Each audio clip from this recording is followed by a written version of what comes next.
CFAX Victoria, an iHeart radio station. If it's happening, it's here. CFAX 1070.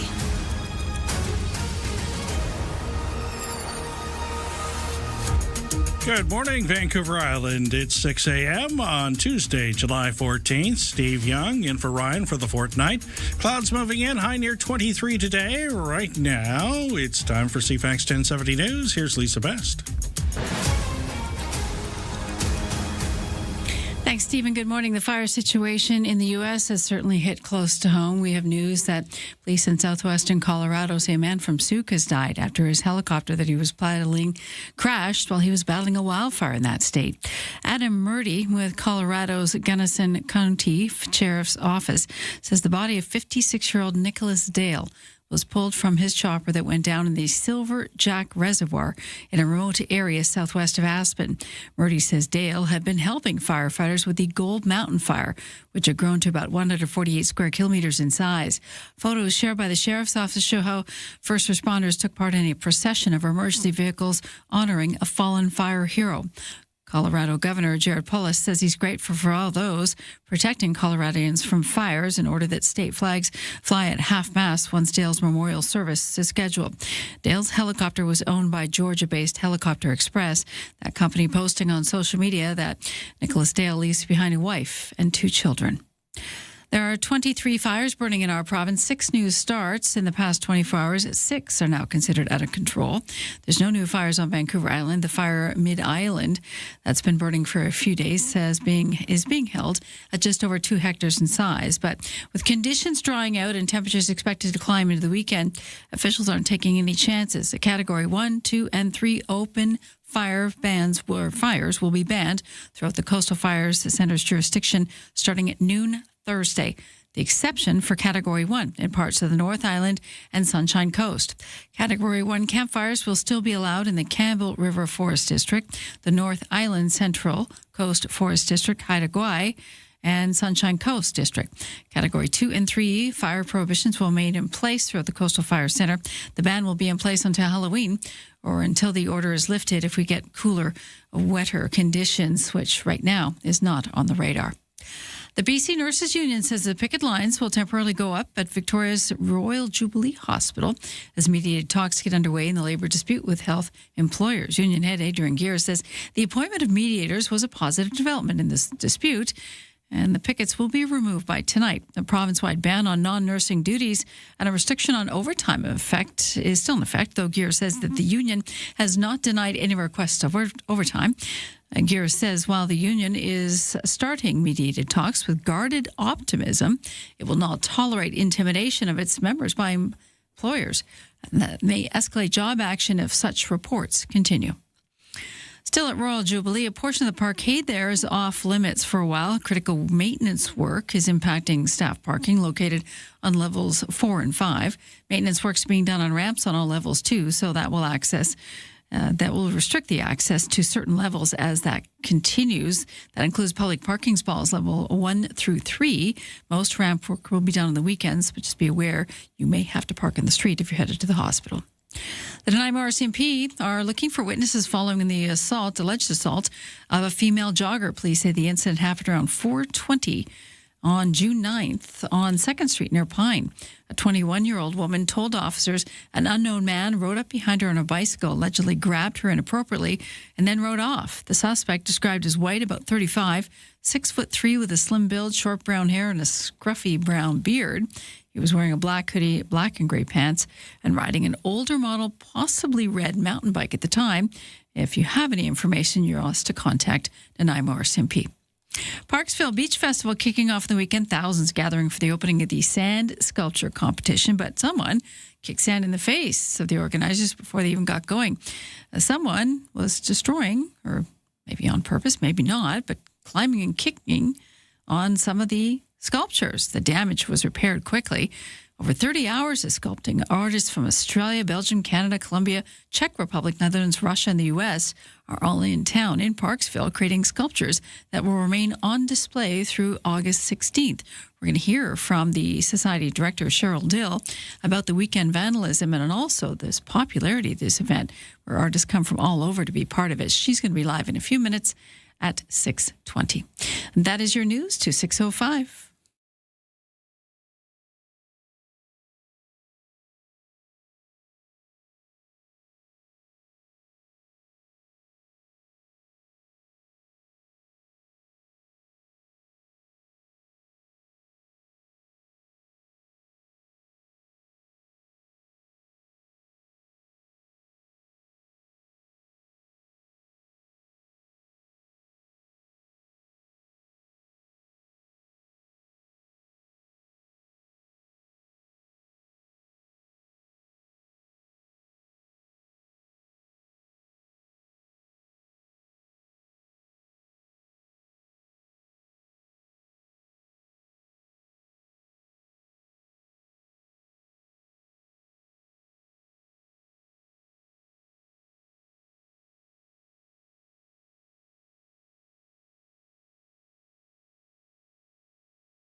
Your CFAX 1070 news poll question this morning: how safe do you feel attending local festivals, markets, and similar events?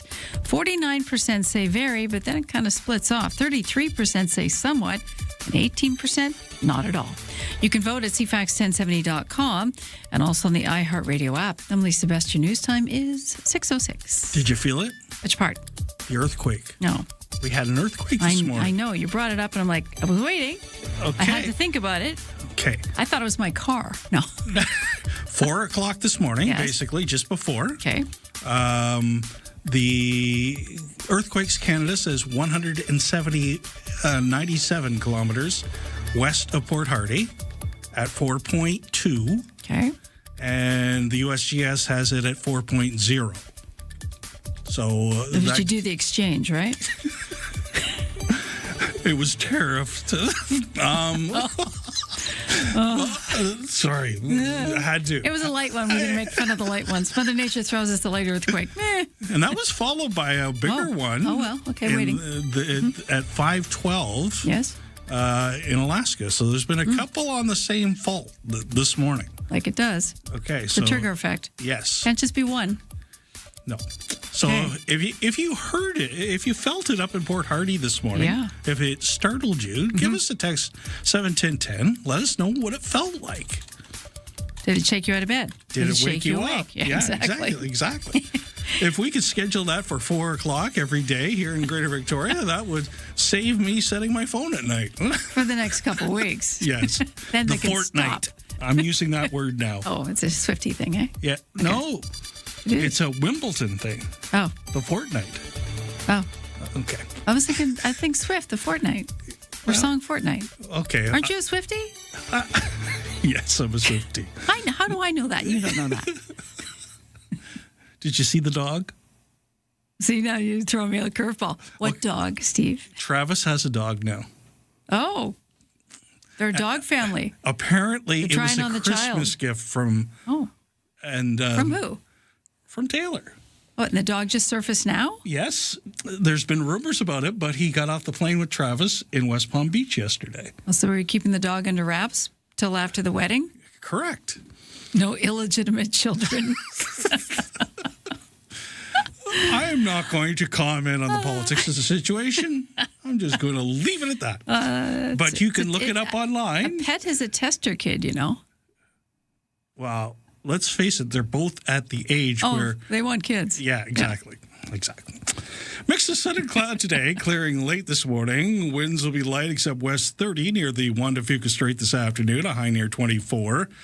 Clear tonight, low down to 13. Mainly sunny tomorrow with a high near 24. Cloudy with a 60% chance of showers on Thursday and a high near 18. Right now, downtown, it is 14 degrees. Checking your sports, Pacific Coast League All-Star activities get into full gear today with events downtown on the lawn of the legislature, followed by the Home Run Derby tonight at Royal Athletic Park. Tickets for the Derby, featuring former Blue Jay Kevin Pillar, are still available through the Harbor Cats website. In the big league version of the Home Run Derby last night, Jordan Walker of St. Louis was the winner, hitting dingers on his last 6 swings to win it. The Blue Jays' Dylan Cease gets to start tonight in the All-Star game in Philadelphia. The World Cup down to of the semifinals. France and Spain meet today at noon. England and Argentina get down to business tomorrow. Victoria Royals have locked up their goaltending for the upcoming season. The Royals signed Vladimir Perskurin yesterday. He was a fourth-round pick by St. Louis in the NHL draft. He had a save percentage of .921 in Russia last season.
CFAX Mornings are brought to you by Thrifty Foods. Fresh Okanagan cherries are now in season at Thrifty Foods. Big, juicy, and packed with sweet summer flavor.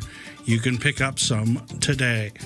Checking the traffic situation, just a reminder, coming up, Drive BC letting us know that there's going to be some work on it's the Veterans Memorial Parkway, Highway 14, between Kelly Road and where you get on Veterans Memorial Parkway up to Kelly Road. So just Island Highway, basically, till then. Give yourself a little extra time. I guess it's called Souk Road at that point, if I'm not mistaken. It changes names. You know what I'm talking about. On the actual traffic map, I see no delays or details that need to pass along. Everything's been on time at the ferry terminal. The 6 o'clock departed at 6:01, and the next available sailing is at 7. They have 49% available deck space. And I would say, as I look through the numbers through the day, there's a lot more space on the ferry today available than there was yesterday in particular. At the airport, everything is on time so far today.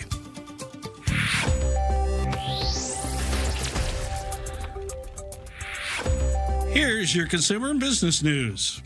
It's not cheap to fly these days, and the head of one of the country's biggest carriers says it may get even more expensive soon. Daria Albinger explains. Delta CEO Ed Bastian says the price of airfares isn't likely to come down even if the cost of jet fuel does. He tells Fox Business that fuel is only one of the many aspects of running an airline that's getting more expensive, including labor, airport infrastructure, and technology, not to mention the planes themselves. The government's latest consumer price index shows airline fares rose 2.7% from May to June and were almost 27% higher than a year ago. A bipartisan housing bill has automatically become law after President Trump refused to sign it last week, but also held off from vetoing it. The landmark bill, known as the 21st Century Road to Housing Act, is designed to increase the housing supply in the U.S. and bring down costs, partly by limiting large investors from purchasing single-family homes. Trump refused to sign the bill because Congress wouldn't pass his Save America Act, which would place new restrictions on voting. New research shows millions of Americans are borrowing money or draining their savings to afford food. Michael Kastner fills us in. According to the nonpartisan think tank Urban Institute, over 25% of working-age adults who relied on credit cards to buy groceries were either unable to pay their balance in full or missed their minimum payment. Research also found that about 20% of working-age adults said they dipped into long-term savings that weren't intended for everyday expenses, such as an emergency fund, at least once in the last 12 months to pay for groceries. The research highlights the financial strain many households face as the cost of living rises. And multiple state attorneys general are reportedly preparing a lawsuit to attempt to block Paramount's planned merger with Warner Brothers Discovery. The New York Times reports that California is leading the lawsuit and will be joined by New York, Washington State, and Connecticut, among others. Consumer and Business News, I'm Mark Mayfield. Don't attempt your morning commute without us. Ryan and Lisa, mornings on CFAX 1070. Coming up to 6:15, here's CFAX 1070, here with your headlines, the one, the only, the irrepressible Lisa. Kind of hard act to follow there, but I will try. More Canadians traveling to the U.S. last month as part of a 3-month climb in cross-border tourism. We're still not where we were before, though. More on that in a minute. Stats Canada says the tally of return trips from the U.S. in June rose 3.2% to 1.7 million. Car trips, our road trips to the U.S., up 5%. While trips stateside by flights were down nearly 4%. That could be partly the cost of the flight, and we're paying for extra jet fuel. Officials say despite the noted increase in the last months, year-over-year travel to the U.S. by Canadian residents is still down nearly 30% since travel in 2024. Vancouver Mayor Ken Sims says his party has reversed its stance on the city's park board, announcing that ABC will no longer look to dissolve the elected body. Sims says he believes the current board's not working, and ABC plans to put forward its own slate of candidates in the municipal election this fall. Sims' party dominated the park board elections in 2022, with all 6 of its candidates elected to the 7-member board before a rift over the future resulted in several members leaving. Those who left include Park Board Commissioner Scott Jensen, who has since joined the Vancouver Liberals to seek re-election. Canada's National War and Histories Museum says they would have to conduct a review before they could display a personalized revolver and ammunition given as a gift to Prime Minister Mark Carney at the NATO summit in Turkey last week. The host president gave each visiting NATO leader a handgun with their name engraved on it at the end of the summit. Carney told reporters that he thought the revolver could live somewhere like the Canadian War Museum, but not in his nightstand. Probably a bad idea. Spokesperson Ava Gibbs-Lamy says the War Museum appreciates Carney's interest in sharing objects of historical significance, and her team is now working with his office to ensure that the gun is preserved appropriately if he indeed offers to donate it. By the way, the ammunition to that gun, the RCMP left that behind in Turkey after the summit. That's your news to 6:17.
Checking your traffic situation. Traffic lighter today than it was yesterday. I see no major problems out there at all. Once again, the ferry, the next available sailing is at 7 o'clock, and they have 48% available vehicle space right now. Then there's one at 8, 9, and hourly right through until 9 tonight. Thanks for starting your day with us. Ryan and Lisa, mornings on CFAX 1070. The Parksville Beach Festival says volunteers discovered what appears to be vandalism of several sculptures on Sunday, prompting other artists to agree to share the winner's prize money with the artists of the damaged sculptures. With how much effort goes into that craft, it's disappointing for many of us to know that happened. Parksville Beach Society Festival Society Director Cheryl Dill is on the line, joining us for more. Good morning. Good morning. Well, it's great to have you on. I wish it was under better circumstances because, you know, Parksville has a big spot in a lot of our hearts. We love going to the beach there. We love the feel of the community. It's kind of a really nice mix of people of all ages. It's got a lot going on. So when we hear something, especially with a festival that a lot of people look forward to, and it gets off to a start like this, just tell us what happened and kind of your reaction to it. Well, I appreciate the question. You know, we were about 4 days into our sculpting competition at the start of the final day, with 30 sculptors arriving on the scene at 6:30 in the morning. We always feed them our hearty breakfast in the morning, and our volunteers arrived to let our security guard go.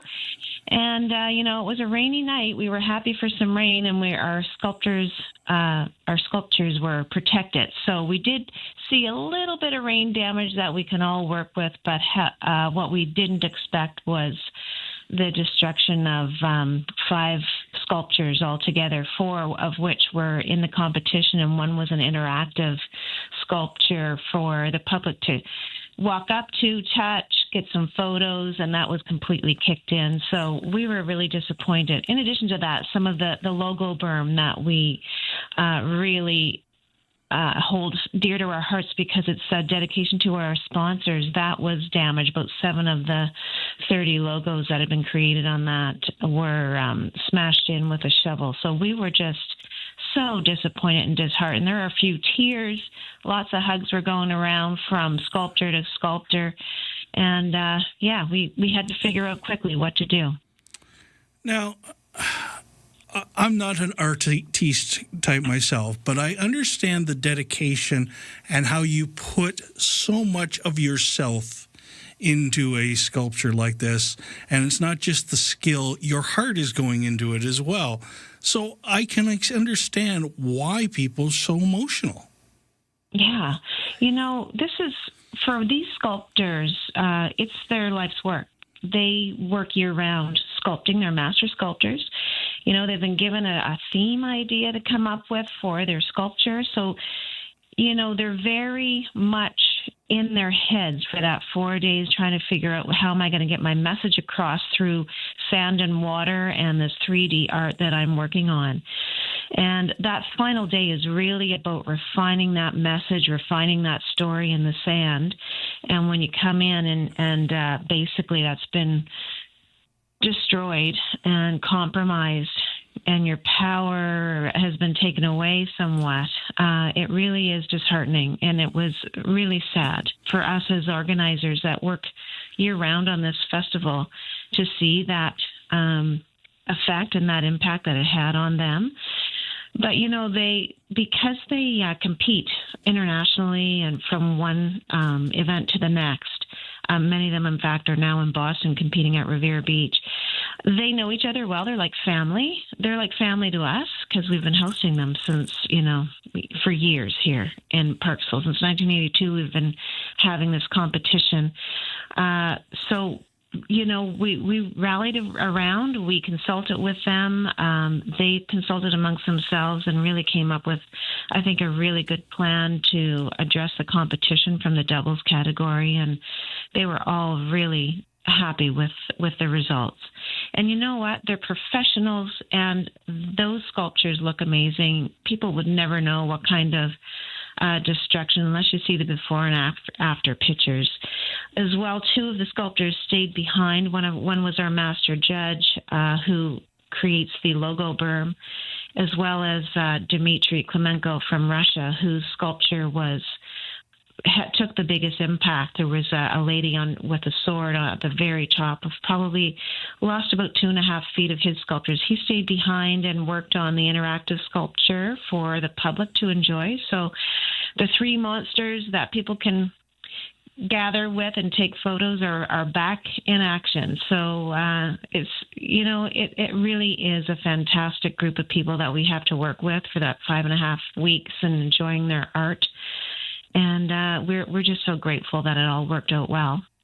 Cheryl, I guess if there's any silver lining to someone like this kicking sand in your face, it's the fact that any publicity is good publicity. You have an amazing event where thousands of people to come to see these. And this incident just puts you firmly on the radar again. Well, it was a tough decision that, we had to rally and say, what do we do? Do we tell everybody what happened and tell everybody the truth and, put those vandals on stage to a certain extent? We don't want to glorify the terrible action that these vandals did. But at the same time, we feel that the truth is important. It's who we are as individuals on our board. And we just needed to honor the sculptors. So, a lot of the sculptors just were so disheartened and just, we needed to rally for them and let people know that, come on and support them. They traveled all over the world to put on some entertainment for you. We're a not-for-profit society, so any funds that, it's an expensive event to run. So we appreciate the donations that come in, and proceeds from those donations go back to 24 local not-for-profits. And so, if we do have extra people coming in to see the event, then that's just a bonus, but it all goes back to the community, and that's why we do what we do. There's something about this kind of art, too, because it does have a specific short lifespan. And, it's kind of like life is beautiful and then it's over. And this art sort of draws our attention to that nothing lasts forever, but yet in its moment, it's stunning. You're absolutely right. It really is about, what message do you take from that art? How do you interpret it? There's some really fantastic opportunities to reflect and understand what the artist was doing. And in fact, we now have some additional information up by each piece of art about what the artist was trying to relay. But really, it's about shared memories, people coming in. I mean, you watch families come in, friends come in and get their picture by their favorite sculpture and, have a conversation about elements of each piece of art. And, it's a shared experience that people love every year. I mean, we hear so many people say, hey, I'm living in Parksville now, but I used to come here as a kid to see the sand sculptures. So it's really a wonderful experience for so many.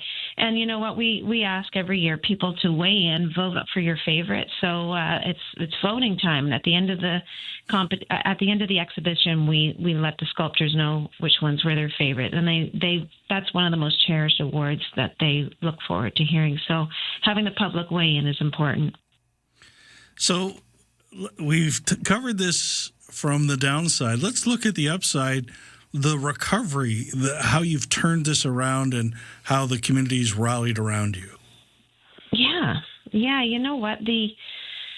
At 6:30 in the morning on Sunday, they were incredibly disappointed. As I said, lots of hugs going around. And but at 8 o'clock, the competition started again, and they had to figure out, okay, I need to get my head on straight here and figure out what I'm going to do. How am I going to repair these butterfly wings and this, message that I have with a half of a sword remaining on the top of another sculpture?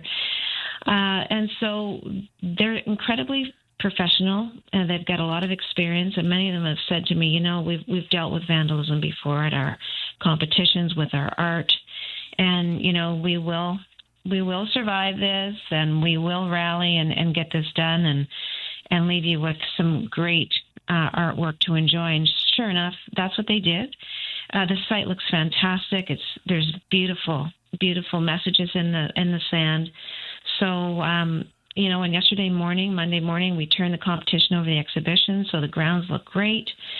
The interactive piece is repaired. The berm looks terrific, and it's really like it didn't happen, other than, a little bit of scarring for all of us emotionally, but we're moving forward. And then we did add some extra security. The city did find some camera footage, and we're working with the RCMP on that. So we feel like we're in a good position to move forward and put this past us. Well, thanks for joining us this morning. We wish you luck with the rest of the festival for sure, and hopefully the whole island, after hearing the story, will rally around you some more. Thanks for joining us. Thank you so much. I appreciate your support.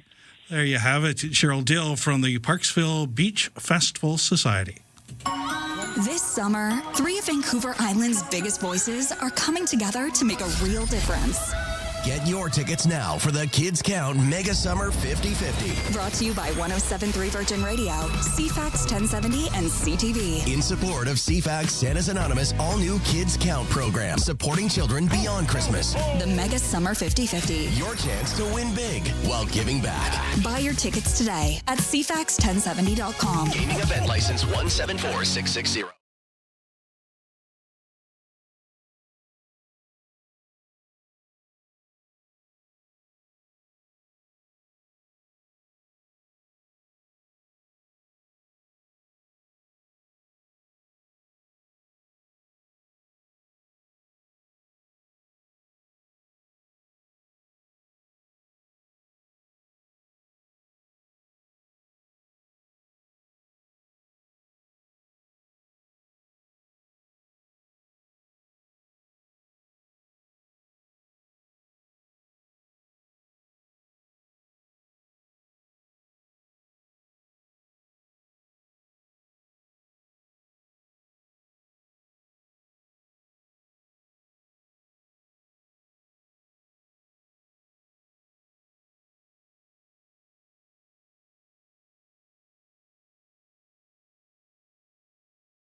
CFAX Victoria, An iHeart radio station. If it's happening, it's here. CFAX 1070. Good morning, 6:32 here on CFAX 1070. Steve in for Ryan today. Mix of sun and cloud this morning, a high near 24. Time for CFAX 1070 News. Here's Lisa Best. The reality and dangers of fighting wildfires has hit very close to home here on Vancouver Island. This says American investigators in Colorado looking into the cause of a chopper crash in the southwestern part of Colorado that killed a pilot from Sooke. The body of 56-year-old Nicholas Dale was recovered on Sunday from his submerged helicopter in the Silver Jack Reservoir in a remote area southwest of Aspen. Police say Dale was from the community of Sooke and had been helping fight a large wildfire. The FAA says his aircraft crashed under unknown circumstances, becoming inverted. A procession was held on Monday to honor the father of two. Colorado Governor Jared Polis says state flags will fly at half-mast once Dale's memorial service is scheduled. Aaron Sousa, The Canadian Press. Hundreds of First Nations chiefs are gathering in Ottawa today for the Assembly of First Nations annual meeting. They'll be debating 53 separate resolutions during the 3-day gathering. They include resolutions on the federal government's major projects agenda, the state of First Nations child welfare, Indian Act status, and calls for the Vatican to rescind a series of papal decrees. Chiefs will also hear presentations on the government's recently tabled First Nations Clean Water Act, consultations on major projects development, child welfare reform, and an upcoming First Nations meeting with the premiers and Prime Minister Mark Carney. Lisa Laporte, The Canadian Press. What do you do with a gift you didn't want to receive? Well, Canada's National War and History Museum says they're going to have to conduct a review first before they could display a personalized revolver and ammunition given to the Prime Minister at this year's NATO summit. Turkey's President Erdogan gave each visiting NATO leader a handgun with their name engraved on it as a gift at the conclusion of last week's summit in the Turkish capital, Ankara. Carney told reporters that he thought the revolver could live somewhere like the Canadian War Museum. Avra Gibbs-Lamy, a spokesperson for the museum and the Canadian Museum of History, says the facilities appreciate Carney's interest in preserving and sharing objects of historical significance. She says there hasn't been a formal offer to donate the revolver yet, but she adds her team is working with the Prime Minister's office to ensure the gun is preserved appropriately. Karen Rebo, The Canadian Press. Foreign policy experts say it's likely we're back to square one now that the ceasefire between the U.S. and Iran has been declared over. The U.S. president said the U.S. will have the situation, quote, under control quickly. Trump touting the naval blockade in the Strait of Hormuz is set to resume today. ABC News spoke to Javid Ali, a former senior director of counterterrorism for the U.S. National Security Council. It seems like we're almost back to where things were on February 28th to the middle of April, when every day both Iran and the United States and back then Israel were conducting hundreds of strikes against each other. And I think what we're seeing now, this is a battle of wills, months into that post-February 28th opening salvos. Gas prices locally, even though not directly related to this, anywhere from $187.9 to $221.9 for a regular liter unleaded. That's your news to 6:36.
Your CFAX 1070 news poll question: how safe do you feel attending local festivals, markets, and similar events? 49% say very safe.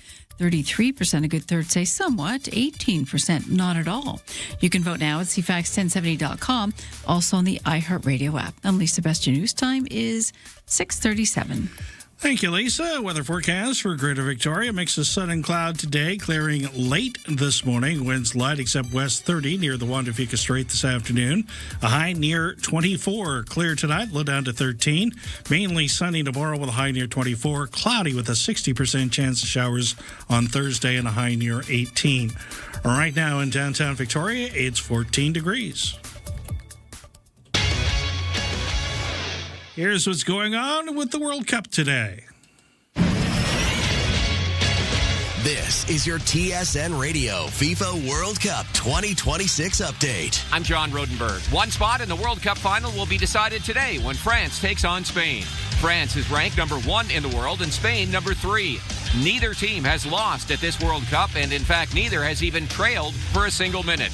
France is led by tournament goal-scoring leader Kylian Mbappe, who has 8 goals this year and 20 in 20 career World Cup games. Spain has gotten this far by keeping balls out of its net, allowing just a single goal in 6 matches. Offensively, TSN soccer analyst Kevin Kilban is looking for 19-year-old Lamine Yamal. Lamine Yamal is the X factor for them. He hasn't necessarily started for them yet. I'm sure that he's going to have a big game at some stage, and he could get a bit more freedom in this game against France to go and express himself. Today's game kicks off at 3 p.m. Eastern. The winner will play the winner of tomorrow's second semifinal between England and Argentina in Sunday's final. You can watch the FIFA World Cup matches on TSN, CTV, Crave, and streaming at tsn.ca. Listen on the TSN Radio Network with all games streaming on the iHeartRadio app. John Rodenberg. You know what I will say about John Rodenberg is? No. What? He was my college roommate. What? Yes, he was. He basically runs TSN 1200 in Ottawa. Mm-hmm. He grew up in the town next to me. So we got an apartment together because we were going to the same college. And we were good friends for a long time. Okay. We just You still reach out? every once in a while. A little coffee action? Yeah. Okay. Yeah. So anyway, You just never know. All these things, all these facets of Steve. it's, he was from Kintore. I was peeling from an onion. Tensford. Oh. We played on the same baseball team together in Lakeside one year. Okay. All these towns that nobody's ever heard of in rural Ontario. I get it. I mean, being part from Ontario, but yes. Okay, well. There you go. All right. A Well, little you should reach trivia out, for get you. him on the show. See what he's up to. He does mornings. Oh, we know what that's like. Yes. Stay tuned. Claire and I are not happy today. It's we were happy yesterday. It's just Tuesday. I know. You've got to pace yourself. Well, I went home feeling so good, and then by 10:30 it was like, Well, that's what happens when you get up at the crack of dawn. beautiful sunrise though. By the way, this morning It is. It's a gorgeous day. It was another gorgeous day. It was really nice. And so there you go. That's your sports update.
For a comfortable home, no matter what the season, and big savings on your heating bill, talk to Coastal Heat Pumps, designed for comfort.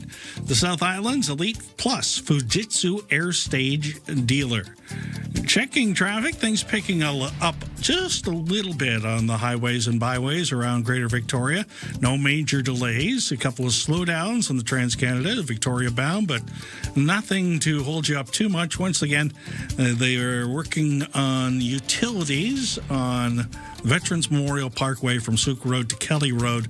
That starts at 7 o'clock this morning, and that'll go right through till Thursday this week.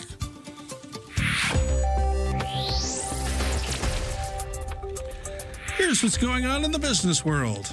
Canadian and American markets closed lower yesterday as oil prices surged after new attacks in the Middle East. Toronto's S&P TSX lost 52 points to close at 35,252. In New York, the Dow dropped by 138 and the Nasdaq fell by 408. But in Tokyo this morning, the Nikkei was up by 500 points. The Hang Seng in Hong Kong climbed 127. Our dollar is trading overseas at 70 and 92 cents US. Tensions escalating in the Strait of Hormuz. The U.S. has launched more attacks on Iran as both vie for its control. This after President Donald Trump said Washington would reinstate a blockade on Tehran in the strait. Meantime, Quebec's Desgagnés shipping firm remains stuck in the Gulf. 2 Canadian freighters have been in limbo for nearly 5 months. The company says U.S. Navy officials have offered a safe route out, but the blockade keeps departure uncertain. And Royal LePage has raised its forecast for Canada's average home price to $823,000 by year's end. From the Canadian Press Business Desk, I'm Erin Sousa.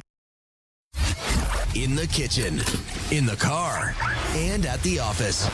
Ryan and Lisa, mornings on CFAX 1070. Take us with you. Listen live on the free iHeartRadio app. Of course, we're serving the whole island. Yes. Yes. Regarding? So, when things pop up, we like to pass them along. Of course. Comox posting signs after a cougar was spotted near a suburban park over the weekend. All right. An online post from the town warning residents to be cautious and keep their distance from cougars after the recent sighting near the Lancaster Park area, which is surrounded by homes in the northwest part of the community.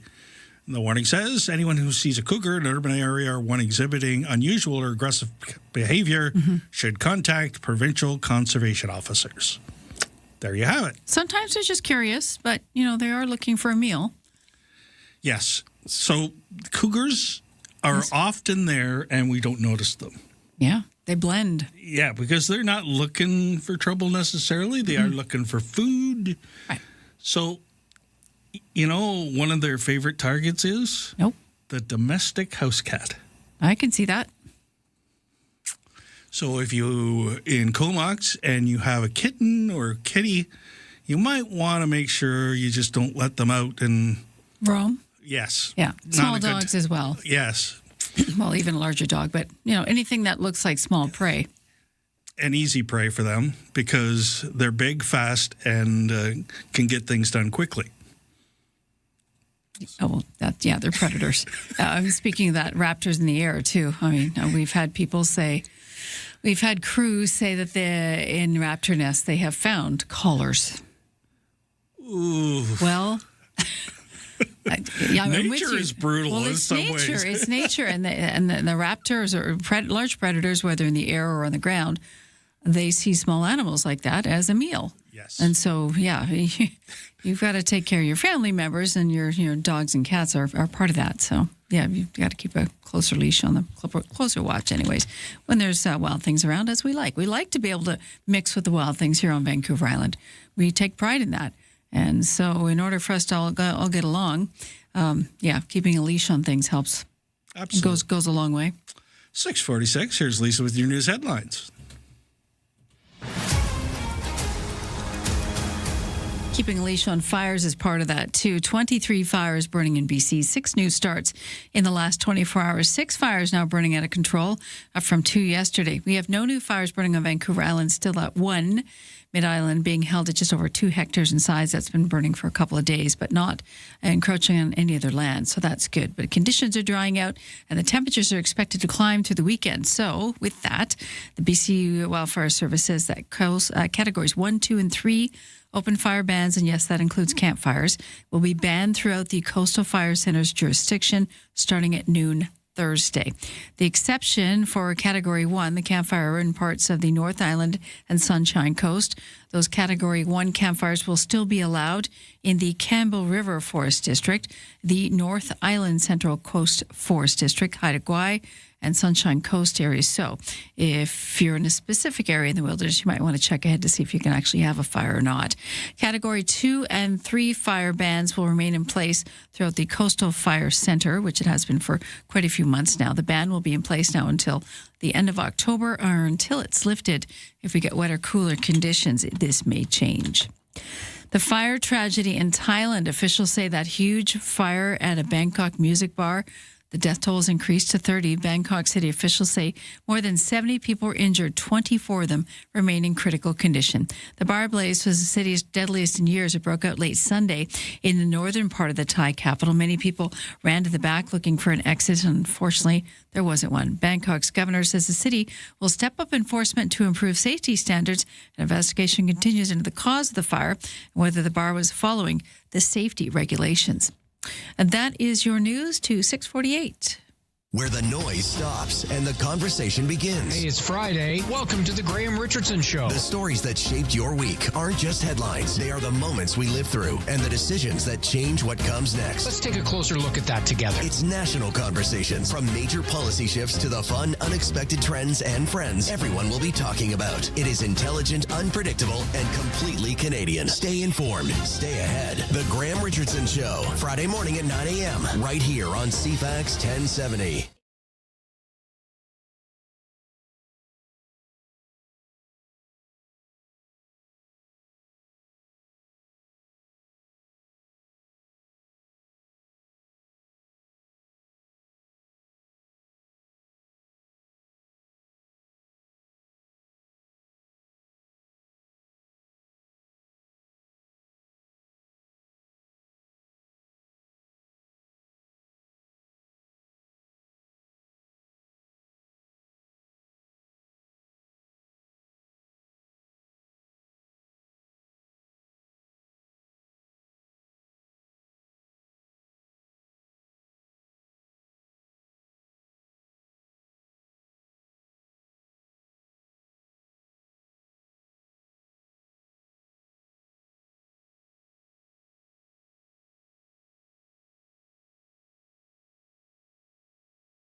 6:50 here at CFAX 1070. Things starting to get a little congested on the Trans-Canada southbound towards Victoria. It gets a little bit slow through Thetis Lake Regional Park. As soon as you get out of that park, it gets really slow as you approach Island Highway.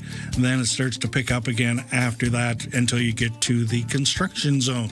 That's the only real delay I see there. The next available sailing out of Swartz Bay coming up at the top of the hour. Still lots of deck space, 48% available right now. Ryan and Lisa. Mornings on CFAX 1070. Remember, you have us in the palm of your hand. For listeners on the go, listen live on the free iHeartRadio app. The Art Gallery of Greater Victoria Paint-In coming up quick on Saturday in a one-day festival of art. It's something that's grown significantly over the years. Now the CEO of the gallery, Nancy Noble, is joining us to talk about what's in store. Good morning, Nancy, and welcome to the program. Good morning, Steve. Thanks for doing this. What's a paint-in? Well, it's a big one-day festival where we celebrate local and regional artists and get people involved in art and have food and all kinds of fun. So how did this start? I guess it's 4 decades ago? 37. This is our 37th, and it's changed a lot over those 37 years and grown a lot. But I think the original intent was to just bring artists together to paint. Okay. So maybe describe what the weekend looks like and how people can get involved. Sure. So it's Saturday all day from 11 until 4, and the gallery's open until 6, actually. So people have free access to the gallery to see the exhibitions we have on this summer. And from Moss Street to the ocean, we have 183 artists who will be showing their work and participating in doing art as well. We have a number of events for kids. There's a station for dogs to make sure everyone's hydrated. There's about 20 food vendors. So just lots going on the whole day. So that's quite a distance from Moss Street to the ocean? So yes, it is. and we walk it a lot. I was going to say, up and down, you got your step count on your iPhone? You're all good? That's right. Steve, I trained for this, you know. I knew. I do. I know. You're quite passionate about this. I set my course. Nancy, you don't know this. I set my course. It's like, am I going to start at Dallas? Am I going to start at the top of the art gallery? Because I have to see everything. And I have to talk to the artists. Because that's what's so great. There's no proscenium there. Every artist is there and available to talk to. That just doesn't happen. Nope. And that's why, in part, why we do it, so that we can support local and regional artists to show their work, so people can get to know who they are, so they can sell their work. So it's a great day for that. 50,000 people? Oh, yeah. It's nuts. It's fantastic. Everybody and their dog is out there. You start at Dallas and you take the photo, and then you walk up to the art gallery and you'll take a photo down Moss Street. It is just, it's director's cut material. It's gorgeous photo of so many people, and the weather's going to be pristine for it. So tell us about some of the people that you've decided to have involved this year, some of the artists. Well, you know what? There's 183 artists. So there'll be some returning artists. There'll be some new artists. They're from everywhere, from Victoria itself to the Gulf Islands. There'll be paint. There'll be sculpture. There's all kinds of things to see. One of the big things this year, though, is we have a new sponsorship from Reliance Properties for our volunteer program. And without that volunteer program, we couldn't do this event. And so it's real kudos to volunteers this year. We have over 150 of them for that one day alone. And we're just so grateful because it's difficult these days to get volunteers. And we're just very happy that we have so many to help us make this event a huge success. What do you have them doing exactly? What are the different volunteer jobs? Oh, there's many volunteer jobs. They help to collect dollars on the street because, of course, it's a fundraiser for the gallery. They sit at information centers and give out information. They provide food for staff. There's just all kinds of different jobs that they do. As you say, it's a long street. We have to be up and down it. Another big concern, of course, this year is security and making sure that it's a safe festival with everything going on. We're really cognizant of that. that. And Mac Reno actually has helped us immensely by giving us their fleet of vehicles to act as protective barriers. There's a lot of cross streets along Moss from in that distance, and that really makes it a lot more affordable for us as well. And we want to make sure people feel safe at the event. So we can expect to see some beefed up security this year? I think we did last year because of what happened in Vancouver, and yes, you will this year as well. We have an entire plan. We work with Vic PD to make sure that we have a really safe event for people on the ground. So for someone like Steve, you've never been before, what are your tips to get him through this? What does he need to bring with him? What does he need to wear? How do I negotiate, or do I just sit back and people watch? You can do that too. Well, there's a lot of that for sure. I would say really great walking shoes, some sunscreen, a hat. And in getting there, it's a pretty busy day, as you can imagine, with 50,000 people. So if you can walk, bike, take a bus, that's better than trying to find parking. Is there a bus route that specifically goes to that area? Well, there's one that goes straight down Moss. Okay. Yeah. Do we Yeah, know and there's also one that goes straight up Fort. Yeah. There's a number of ones that go straight up Fort and get dropped off at Moss and make your way down the street. Sounds good. I noticed in the write-up that, there's a beverage garden. There's a beverage garden. We all day long. We have cider, a variety of beverages from the Fizz non-alcoholic bottle shop, which is very intriguing to me. Oh, and they're so popular, and they do just amazing things that are non-alcoholic. And we have alcohol as well. Hoyne Brewery is another one of our sponsors, and the cider group. So there's something for everyone, and it's family friendly. I like the fact that you have the food truck set up halfway down in that area, because I get hungry by then. And we have 20 this year, which is an increase, I think. Everything from bannock to ice cream to coffee, you'll be able to find it. Wow. I think you've sold me. Well, you must go. It is. People come from all over for this. They do. I talk to people there, and it's like, where are you from? I just ask. And, the volunteers, is it the one, do we get a little badge for giving money? Am I right about this little sticker? You get a little sticker, yeah. So you get to wear that proudly. For when the volunteers will come up to you and ask you for a donation if you want to give it. So, it's all for a very good cause. And the artists themselves are just so proud to be there. A lot of them, it's their first time to be able to display publicly, and boy, do they get a crowd for it. They do. That's the point. And you have an interactive map and everything online. Where can people go? To our website. Just go to our website. You can find all the information there, aggv.ca. Thanks so much for joining us. We wish you the best of luck, and we wish you good weather, which is probably the most important thing you can have for an event like this. And it looks perfect, Steve. 23 and sunny. There you go. Nancy Noble, CEO, Director of the Art Gallery of Greater Victoria, joining us here on CFAX 1070.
CFAX Victoria. An iHeart radio station.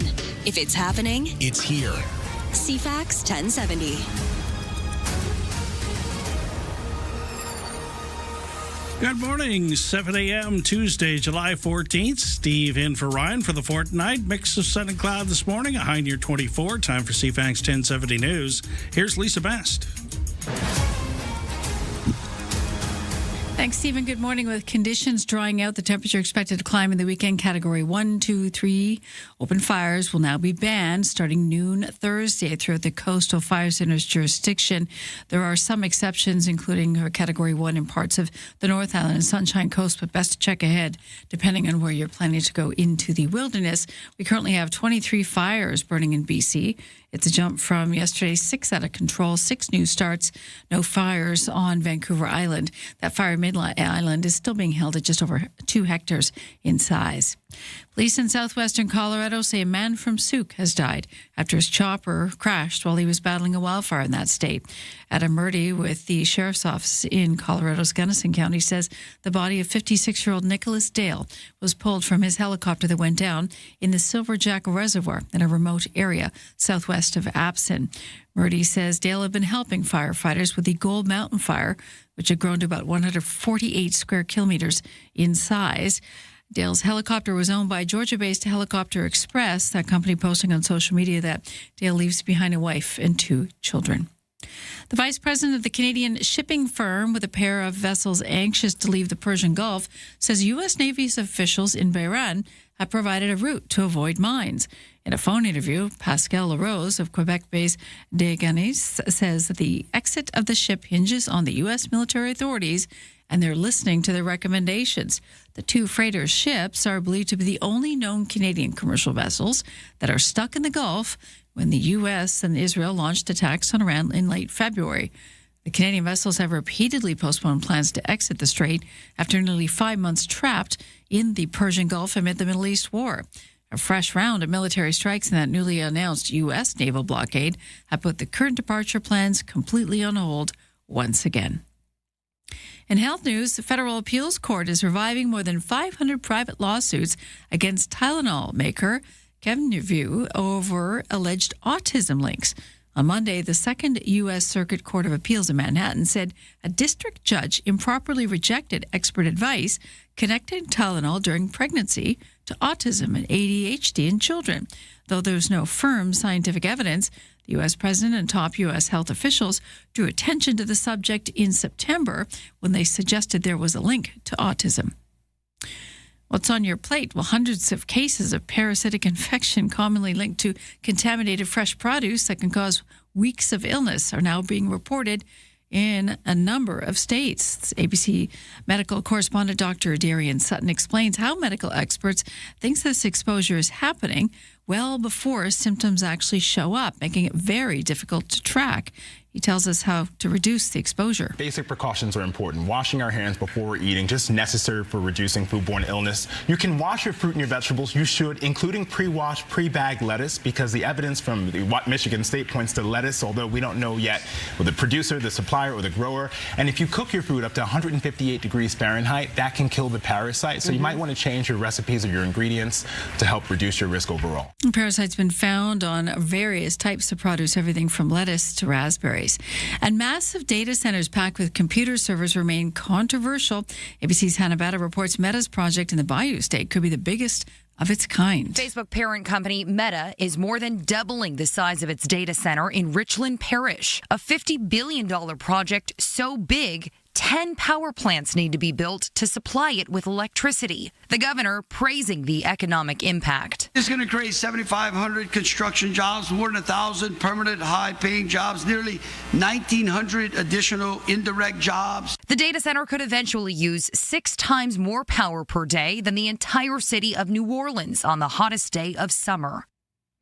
And speaking of the U.S., more Canadians traveling there last month as part of a 3-month climb in cross-border tourism. Stats Canada says the tally of return trips from the U.S. in June rose 3.2% to 1.7 million.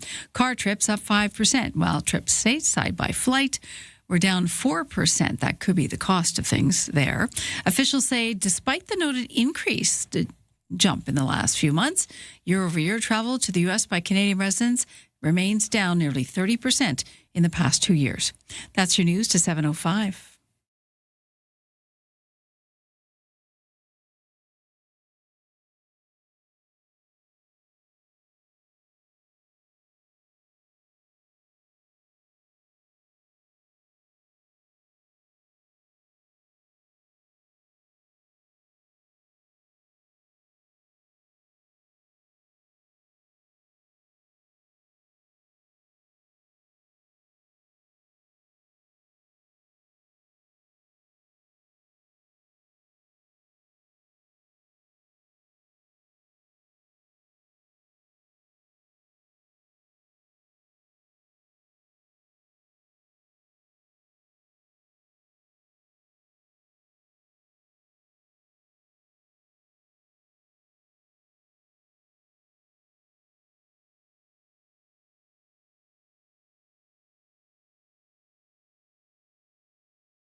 Your CFAX 1070 news poll question: how safe do you feel attending local festivals, markets, and similar events?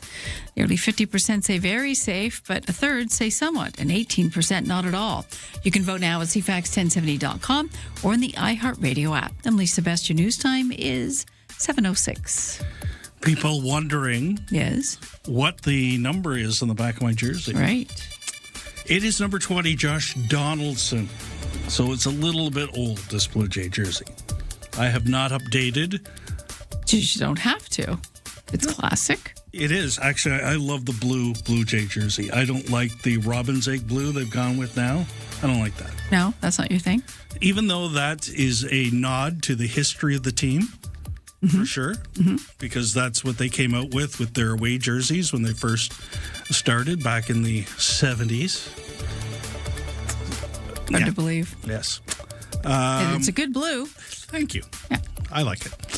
And the other comment we had was about from the listeners is about what is wrong with people and their need to destroy things for fun. And we all echo that today. Weather forecast for Greater Victoria. You know what? It's going to be a fairly nice week. We're going to work in some rain on Thursday probably and into Friday. And then the weekend, as we've been pointing out, sunny 24 Sunday, sunny 22 on Saturday. Today, mix of sun and cloud, clearing late this morning. A little windy near the Juan de Fuca Strait from the west, high near 24. Clear tonight, low down to 13. Mainly sunny tomorrow with a high near 24. Right now, 13 degrees. Let's check your sports scoreboard. Pacific Coast League All-Star activities get into full gear this morning with events downtown on the lawn of the legislature, followed by a home run derby tonight at Royal Athletic Park. Tickets for the home run derby, which feature former Blue Jay Kevin Pillar, still available through the Harbor Cats website. We'll have Kevin Pillar right here on the morning show coming up at 7:50 this morning. In the big league version of the Home Run Derby, Jordan Walker of St. Louis was the winner last night. The Blue Jays' Dylan Cease gets the start tonight in the All-Star game in Philadelphia. The World Cup down to the semifinal stage. France and Spain meet today at noon our time. Victoria Royals have locked up their goaltending for the upcoming season. The Royals signed Vladimir Paskrukin yesterday. He was a fourth-round pick by St. Louis in the NHL draft and had a .921 save percentage in Russia last season.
Checking traffic in and around Greater Victoria at this hour. Things just a little bit slow on the Trans-Canada Victoria bound. A little slow through Thetis Lake Regional Park.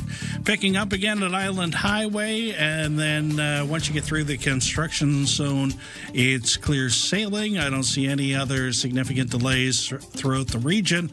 The next available sailing out of Swartz Bay is at 8 o'clock this morning. It has 45% available deck space. Everything's on time so far at Victoria International Airport.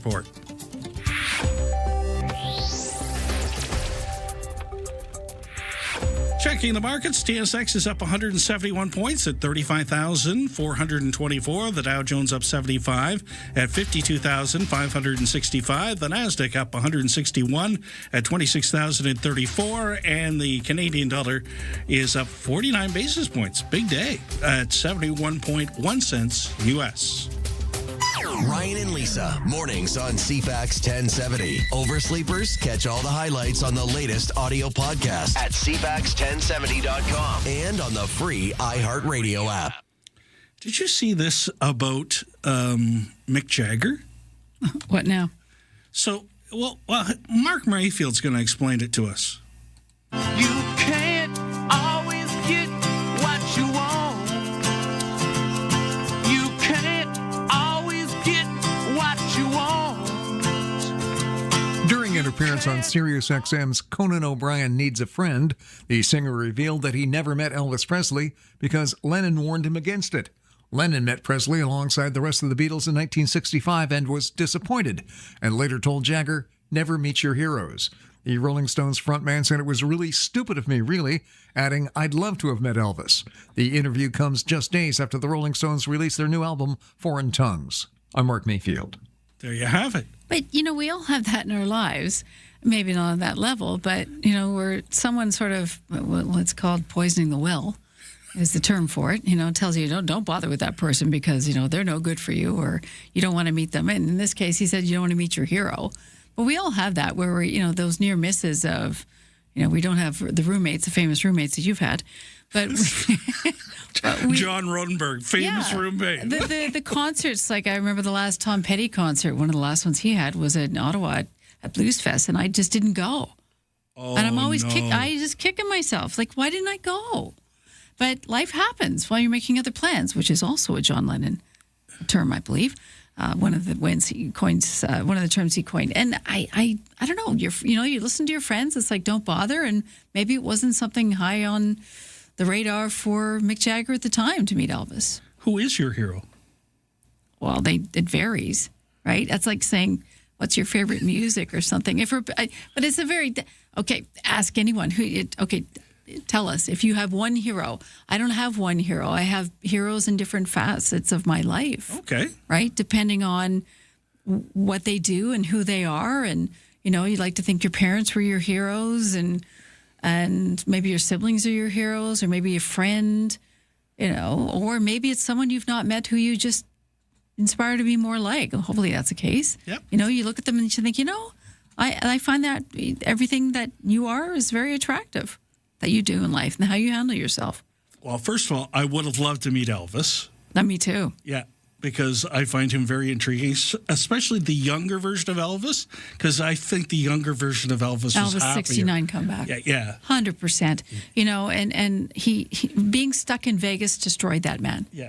And the movie that came out was very illuminating as to his life, because we're always like, joking, fat Elvis and Elvis this. And when you look at his life and how tragic, because the trajectory should have kept going up. And he had that moment where he could have possibly gone to Europe and the Colonel clawed him back. So we have people in our lives that tell us to do things. And whether it's right or wrong, we sometimes listen to these people, not unlike Mick Jagger in his case. But sometimes your heroes do turn out to be who you hope them to be. And sometimes they don't. Yes. And what we have to do is grapple with the fact that they're human too. Yeah. And that they can have days. They can have good days. They can have bad days. And we're all fallible as humans. So a little bit of kindness goes a long way. There you go. Here's what's happening in the world in a general way today. Lisa, with your news headlines. Thank you, Steve. Good morning. Hundreds of Indigenous chiefs gathering in Ottawa today for the Assembly of First Chiefs National Gathering. Over 3 days, chiefs will be debating 53 separate resolutions, including ones on the federal government's major projects agenda, the state of First Nations child welfare, the Indian Arc status, and calls for the Vatican to rescind a series of papal decrees. And chiefs will also hear presentations on the government's recently tabled First Nations Clean Water Act, consultations on major project developments, and an upcoming First Nations meeting with the Prime Ministers and the Premiers. So a lot going on over the next 72 hours. In Alberta, cleanup continues in the southwest part of that province. 13 train cars carrying a mix of lumber, propane, and non-toxic gas derailed and tumbled into a body of water. The spokesperson for Canadian Pacific Kansas City Railway says the freight train went off the tracks yesterday morning. Some cars contain argon, which is an inert gas, but there's no indication of any leaks, thankfully. No one was injured, no injuries, and the Calgary Fire Department says there's also no risk to public safety, working on cleaning up the environment now. And a medical oncologist says a new pill for pancreatic cancer is the biggest breakthrough in treating the disease, but there's reasons why it's not available in Canada yet. A U.S.-led study published in May has found that the experimental medication has doubled the survival time of patients in a clinical trial. Dr. Jennifer Knox, an expert at Princess Margaret Cancer Centre in Toronto, says this is the first drug, the whole class of drugs, that's being developed now that targets mutation in pancreatic cancer called RAS. She says it's easily the biggest breakthrough ever for this kind of cancer, but she says the regulatory bodies need to review the safety of the treatment first. That is your news to 6:17.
$7:18 here at CFAX 1070, checking the traffic situation. Lighter volume than yesterday.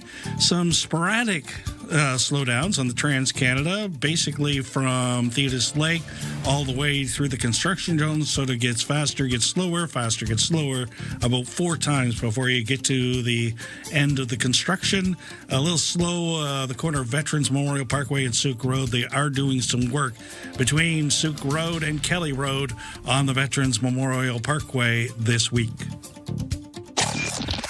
Ryan and Lisa are ready when you are. Good morning. Day or night, find the highlights under latest audio at CFAX1070.com and on the free iHeartRadio app.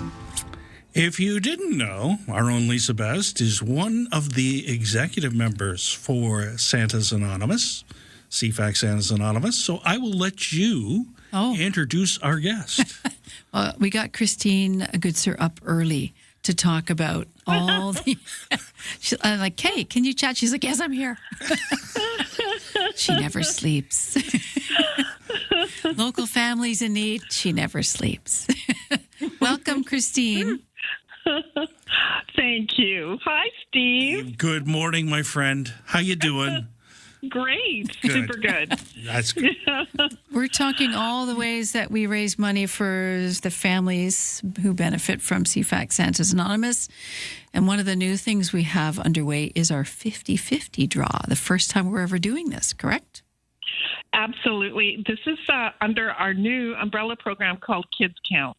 Because kids count all year round, and we can't just, address things at Christmas time. We have to keep going, and we have been. But now we really want to include community in, kind of waking up early and understanding that kids are hungry in the morning, and they're not going to school right now. And this is what's really important for our families that struggle and our food banks, because they're the ones with their boots on the ground trying to provide breakfast foods to kids.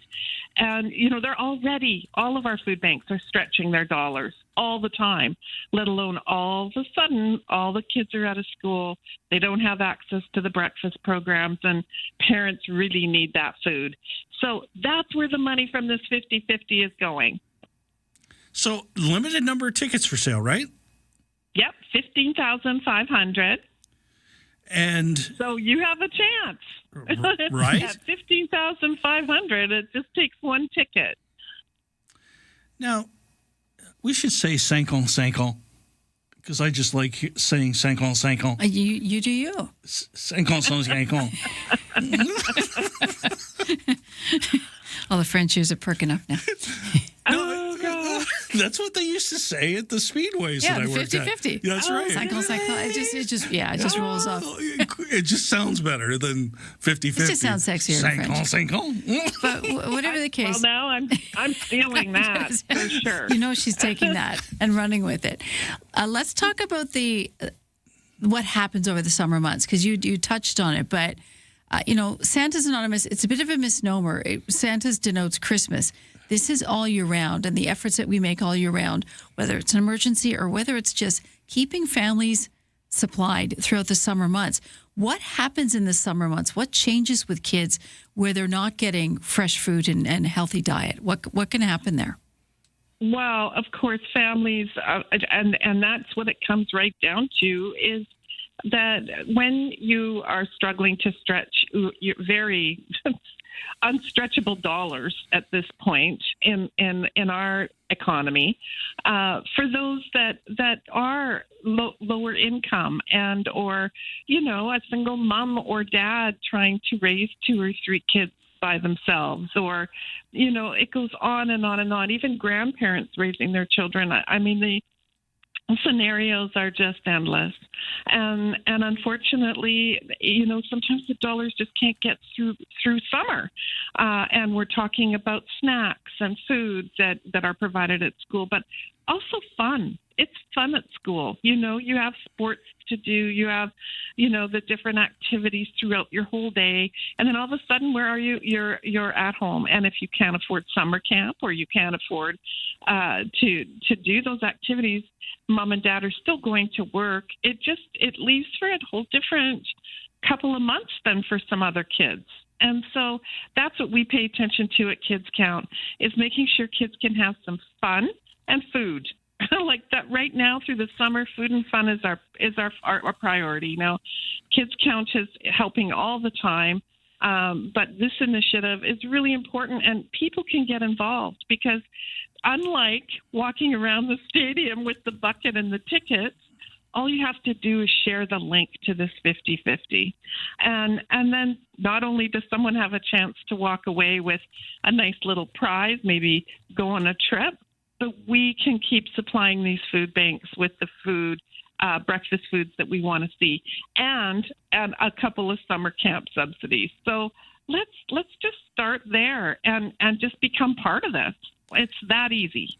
Now, I noticed that those subsidies go for therapeutic riding. Tell us about that. On the 50-50, they do. However, as Kids Count, we've covered many, many different subsidies already from last year's miracle. That's where this generates from.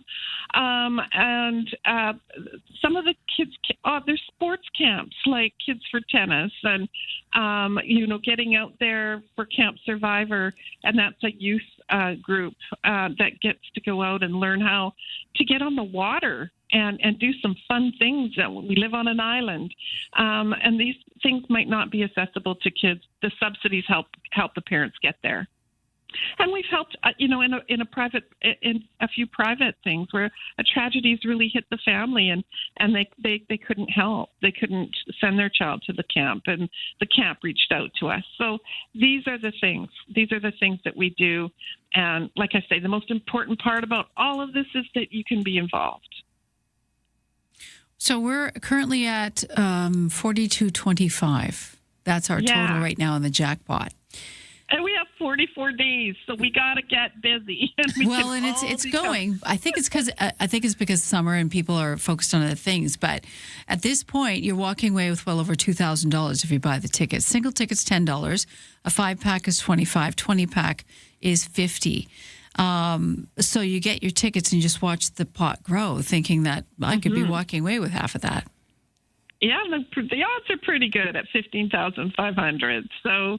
I'm thinking, what a great opportunity. There's been people in the past that have won a 50-50 like this and even contributed a little bit back to the charity, but took a lovely trip or, just all of a sudden had some money they could use. So, of course, you have to be 19 to play,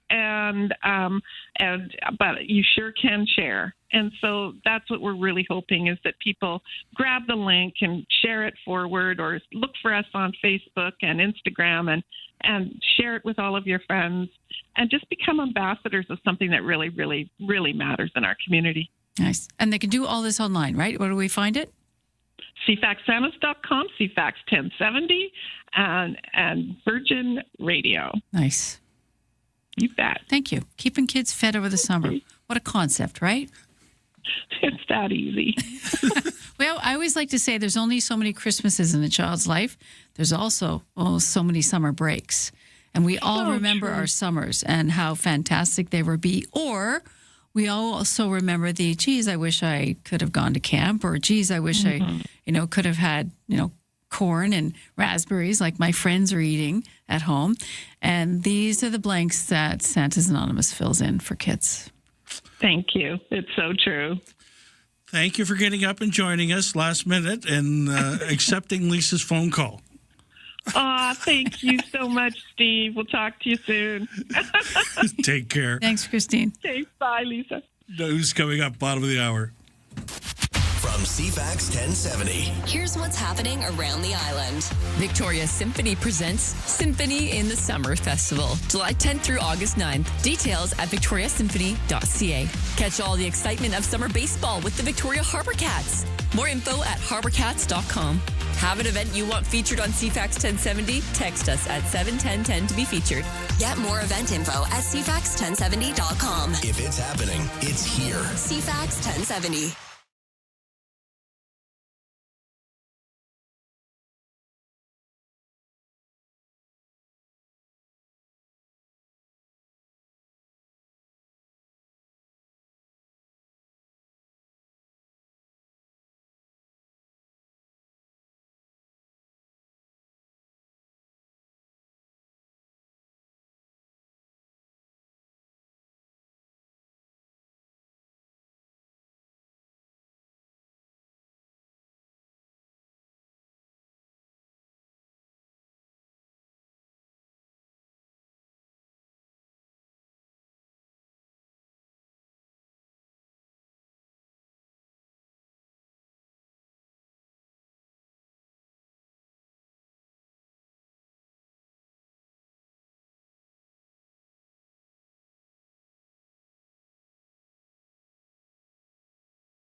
CFAX Victoria. An iHeart radio station. If it's happening, It's here. CFAX 1070. Good morning, Vancouver Island. It's 7:30 on Tuesday, July the 14th. Steve in for Ryan this week. A mix of sun and clouds this morning, high near 24. Time for CFAX 1070 News. Here's Lisa Best.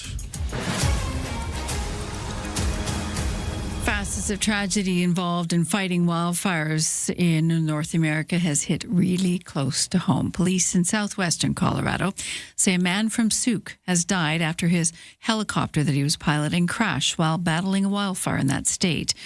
The Colorado Gunnison County Sheriff's Office says the body of 56-year-old Nicholas Dade was pulled from his helicopter that went down in the Silver Jack Reservoir, a remote area southwest of Aspen. Murdy says Dale had been helping firefighters with the Gold Mountain Fire, which had grown to about 148 square kilometers in size. Photos shared by the Sheriff's Office in Colorado showed first responders taking part in procession of emergency vehicles honoring a fallen fire hero. Colorado's governor says he's grateful for all those helping to protect his people from wildfires and ordered that state flags fly at half-mast once Dale's memorial service is scheduled. Dale's helicopter was owned by Georgia-based Helicopter Express. That company posted on social media that Nicholas Dale, leaves behind his wife and 2 children. There's 23 fires burning in this province. We've had 6 new starts in the past 24 hours, 6 fires out of control. There's been no new fires in Vancouver Island, but officials want to keep it that way, with conditions drying out and the temperature expected to climb into the weekend. So Category 1, 2, and 3 open fires will be banned throughout the Coastal Fire Center's jurisdiction starting noon Thursday, and that includes the Category 1, which is your campfires. The exception for Category 1 in parts of North Island and Sunshine Coast. Category 2 and 3 bans will remain in place throughout the Coastal Fire Center. There are some exceptions in some areas, including Haida Gwaii, Sunshine Coast, so always check ahead to see if it's legal. The ban will be in place until Halloween, until the order is lifted. If we get wetter, cooler conditions, of course, this could change.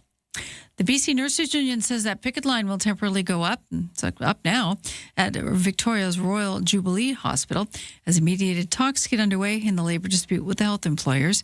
Union head Adrienne Gear is expected to speak outside the hospital today. She says the appointment of mediators was a positive development in the dispute, and all pickets will be removed from tonight.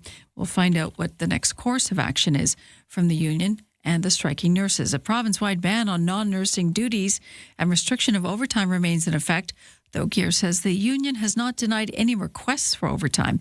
Gear says while the union is starting mediated talks with guarded optimism, it will not tolerate intimidation of its members by employees, or employers, that is, and it may escalate job action again if such reports continue. Something else to note at Royal Jubilee, part of the parkade is off limits for the next few months. It's for critical maintenance work. Levels 4 and 5 will be impacted, and some ramp work be done on levels 2. They're trying to keep it for the weekends only, but it may impact your parking. The Island Health expects this phase to be finished by fall, with more work planned for next year. The Nanaimo RCMP are looking for witnesses following an alleged assault of a female jogger. Police say the incident happened on the morning, last Thursday morning, around 4:20 on the 2nd Street near Pine Street. A 21-year-old woman told officers that an unknown man rode up behind her on a bicycle, allegedly grabbed her inappropriately, then rode off. The suspect, described as 35, white, 6'3", with a slim build, short brown hair, and a scruffy brown beard. Anyone with information is asked to contact a Nanaimo RCMP non-emergency line. He was also riding an older model, possibly red, mountain bike. To the latest on the Iran-U.S. battle, foreign policy experts say it's like we're back to square one now, in that ceasefire with Tehran now declared over. The U.S. president says the U.S. will have the situation, quote, under control very quickly. Donald Trump touting the naval blockade in the Strait of Hormuz set to resume today. ABC News spoke with Javed Ali, a former senior director of counterterrorism on the National Security Council. It seems like we're almost back to where things were on February 28th to the middle of April, when every day both Iran and the United States and back then Israel were conducting hundreds of strikes against each other. And I think what we're seeing now, this is a battle of wills, months into that post-February 28th opening salvos. That is your CFAX News to 7:35.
Your CFAX 1070 news poll question. We're asking, how safe do you feel attending local festivals, markets, and similar events outdoors? Very got 49% of the vote, 34% say somewhat, and 17% not at all.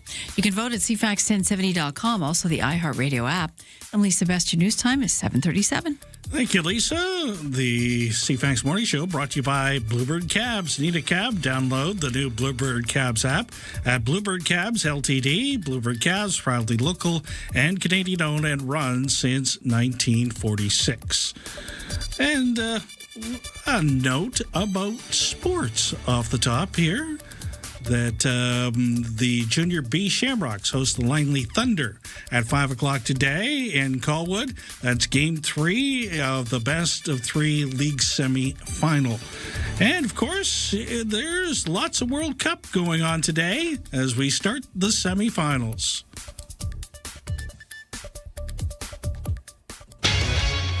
FIFA World Cup 2026 update. I'm John Rodenberg. One spot in the World Cup final will be decided today when France takes on Spain.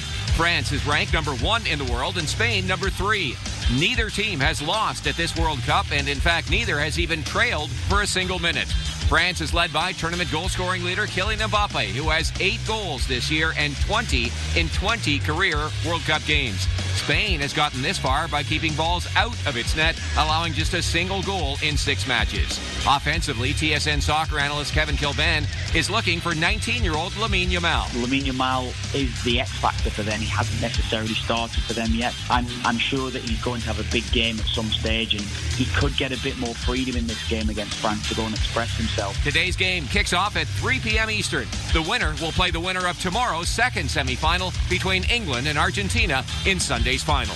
You can watch the FIFA World Cup matches on TSN, CTV, Crave, and streaming at tsn.ca. Listen on the TSN radio network with all games streaming on the iHeartRadio app.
And before we check the traffic, your weather forecast for Greater Victoria. Mix of sun and cloud today, clearing later this morning.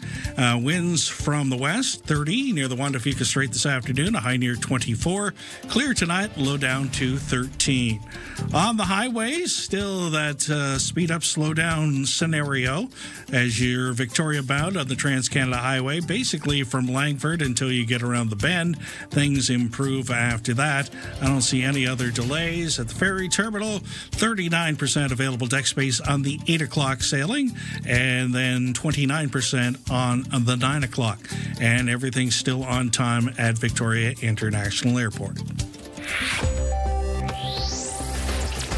On the markets, the TSX is up 133 points at 35,386. The Dow Jones up 20 at 52,578. And the NASDAQ up 131 points at 26,004. The Canadian dollar up 47 basis points at 71.1 cents U.S. Ryan and Lisa, mornings on CFAX 1070. You know... Yes? Have you ever been to Chipotle? I can't say I've ever eaten there. If I have, it's been a while. They kind of bill it as, a Mexican grill, right? Mm-hmm. Kind of, yeah. So this story makes that even more interesting. Okay. Fresco hecho cada día. Todos nuestros ingredientes son reales.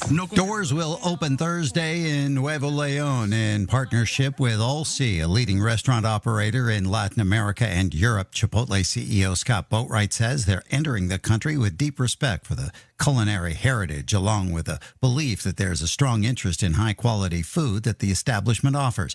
The company currently operates more than 4,100 restaurants across the world. Ingredientes real, con gente real. Delicioso. I'm Michael Kastner. First one in Mexico. So Chipotle's going into Mexico and giving Mexican food, traditional Mexican food, a run for its money. That's why I find that a very interesting story. That's that they interesting. have 4,100 restaurants around the world. How many in Mexico? None. Well, because Mama does it best. That's like, well, I guess it's not the same. I remember when McDonald's opened in Barbados.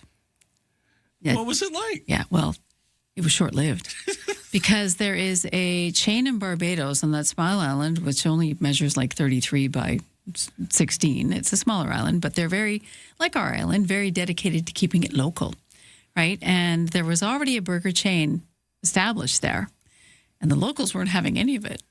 And so McDonald's opened and kind of floundered after that and then went away.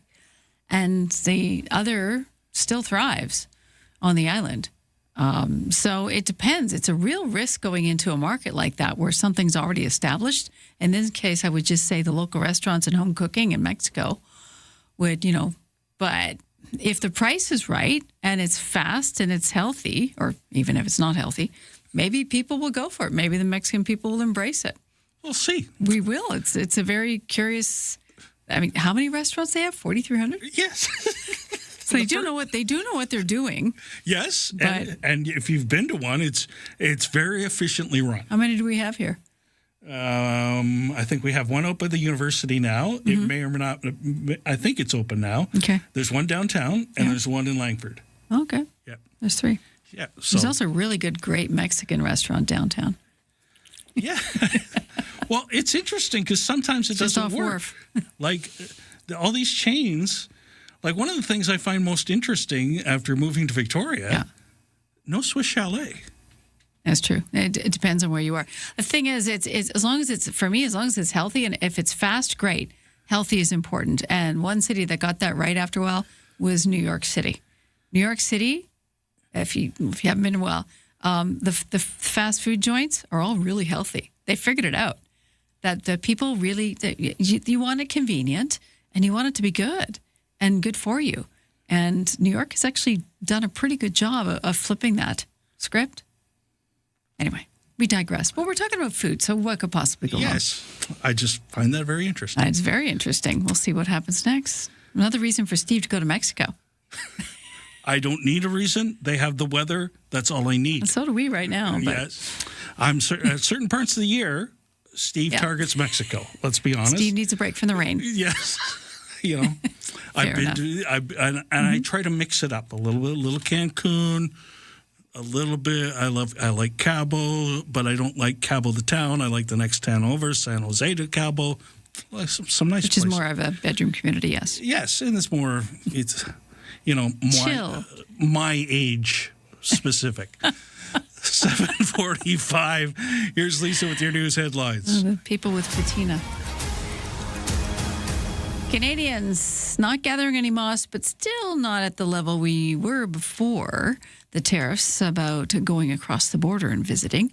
As part of a 3-month climb in cross-border tourism, Stats Canada says the tally of return trips from the U.S. in June rose 3.2% to 1.7 million.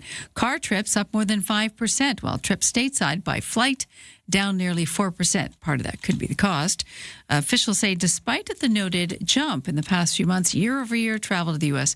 by Canadian residents is still down about 30% since 2024. What do you do with a gift you didn't want to get, including if it's a gun? Canada's National War and History Museum says they would have to conduct a review before they could display a personalized revolver given to the Prime Minister at the NATO summit in Turkey last week. The host president in Turkey gave each of the NATO leaders a handgun with their name engraved on it at the end of the summit. Carney told reporters he thought the revolver could live somewhere like the Canadian War Museum. He probably doesn't want to keep it in his nightstand. Spokesperson for the War Museum says they appreciate the Prime Minister's interest in sharing objects of historical significance, and her team is working with his office to ensure this firearm is preserved appropriately if he indeed decides to donate it. And in medical health news, a medical trial shows a new cannabis-related treatment helps reduce agitation in those who qualify for hospice.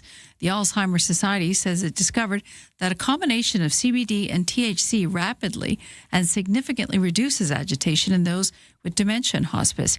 Agitation is a common symptom characterized by emotional distress, excessive motor activity, and verbal or physical tension. The lead investigator for the trial, Dr. Jacob Mincer, says it's a major step toward treatment for a population that is historically overlooked in clinical research. That is your news to 747. From CFAX 1070. Here's what's happening around the island. Victoria Symphony presents Symphony in the Summer Festival, July 10th through August 9th. Details at victoriasymphony.ca. Catch all the excitement of summer baseball with the Victoria Harbour Cats. More info at harborcats.com. Have an event you want featured on CFAX 1070? Text us at 71010 to be featured. Get more event info at cfax1070.com. If it's happening, it's here. CFAX 1070.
CFAX Mornings are brought to you by Thrifty Foods. Fresh Okanagan cherries now in season at Thrifty Foods. Big, juicy, packed with sweet summer flavor.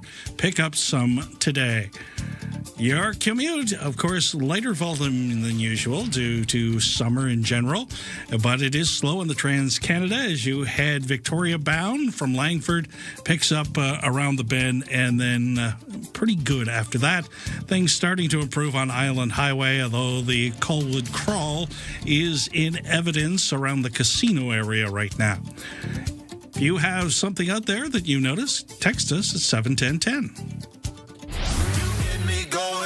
The best way to start an island morning.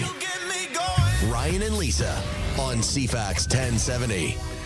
Decked out in my Blue Jay colors today because we have a former Blue Jay on the line. He's in town as part of the Harbor Cats hosting the West Coast League. First of all, the Home Run Derby tonight and then the actual All-Star game tomorrow.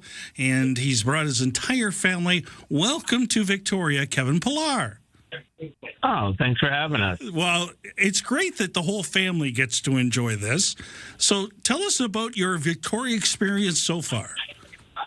Yeah, it's been amazing. We did a couple of days on Vancouver before we took the ferry over here, and in some way, I don't feel like we're going to have enough time here. We've got a pretty busy schedule today, this morning, and then obviously the Home Run Derby tonight, but definitely a bucket list kind of place to go, and we've just enjoyed every second of being here so far.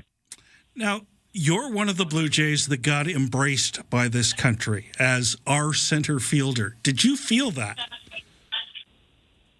Oh, yeah. I mean, I felt it when I played, and in some ways I feel it even more now that I'm done playing. I've been able to get out and get across Canada quite a bit this year doing, a couple of different events, a couple of fundraisers, a couple of golf events. And the love for me and what I was able to do in a Blue Jay uniform is still very, very out there and alive and real. And I feel it every place I go across this great nation. One of the things I find Blue Jay fans is they embrace people who they see put out the effort. And a lot of them have been center fielders because the Blue Jays actually have a very good history when it comes to defensive center fielders, right back to Rick Bosetti, and then, of course, Lloyd Mosby, and then, of course, Devon White, and then you. That's kind of nice that we've had that kind of defensive center fielders over the years. Yeah, I mean, it's definitely one of those positions on the field where in some ways you will sacrifice a little bit of offense for some really good defense. And the Blue Jays have had some, really, really good ones, even including Vernon Wells in there. Colby Rasmus was there before I was there. Kevin Kiermaier after me, Dalton Varsho now. I think the Blue Jays fans have been very fortunate to have been able to watch really good defensive center fielders. And I do believe it's a position where if you are willing to go out there and put in a little bit of extra effort in order to make some plays to help your team win, the fan base is going to really love and appreciate you. Your timing to get into Blue Jay land was impeccable because the team was on the rise when you arrived, and you got to be part of some of those great battles, especially with the Texas Rangers over the years. As you look back at your career, there must be like that one game with the back and forth and the Batista home run. That must be one of the most memorable days of your life. Yeah, in my baseball career, it's definitely probably, aside from maybe my major league debut and recording my first hit, it's definitely the most memorable game that I played in, most impactful game that I played in, most emotional roller coaster of a game that I've ever played in. The fact that our team was down 2-0, was able to go into Texas, win 2 games, bring it back home. Felt like we had a team to win a World Series. We faced a ton of adversity in that series. We faced a ton of adversity in that 7th inning. And to be able to come back, tie the game, and then ultimately have Jose step up and hit this, franchise-altering home run. Anytime I'm asked about it or I talk about it, still takes me right back to that moment when he hits it. I can almost hear the sound of the bat. I still get goosebumps when I think about that I was, played a small part in that game. And, I was very fortunate to be his teammate and to ride his coattails to kind of, start him because of what he was able to do in that game. That sort of turned the switch back on that now Skydome, I still call it Skydome, sorry, but it sort of flipped the switch on the Blue Jays and the fan relationship coming back to where it was in the 90s. And it's kind of propelled the guys that now it's a tradition that's one of the loudest ballparks to play in now.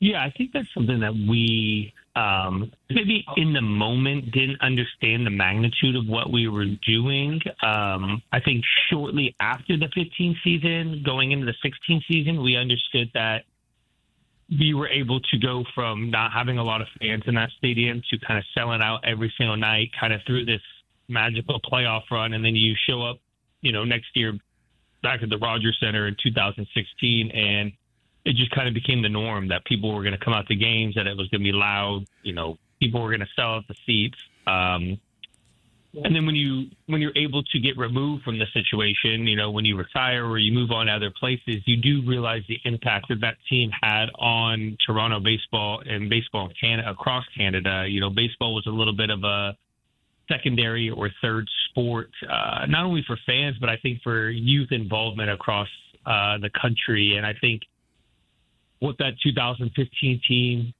so likable, so lovable, easy to get behind, easy to root for. I think it really revitalized, most importantly, the youth interest in baseball across the nation. And I think you could see the numbers now that the involvement in baseball across the nation has gone up exponentially since that 2015 run. And I think that's something that we all take a lot of pride in. Okay, so let's talk a little bit about what's happening tonight. How did Jim Swanson rope you into this?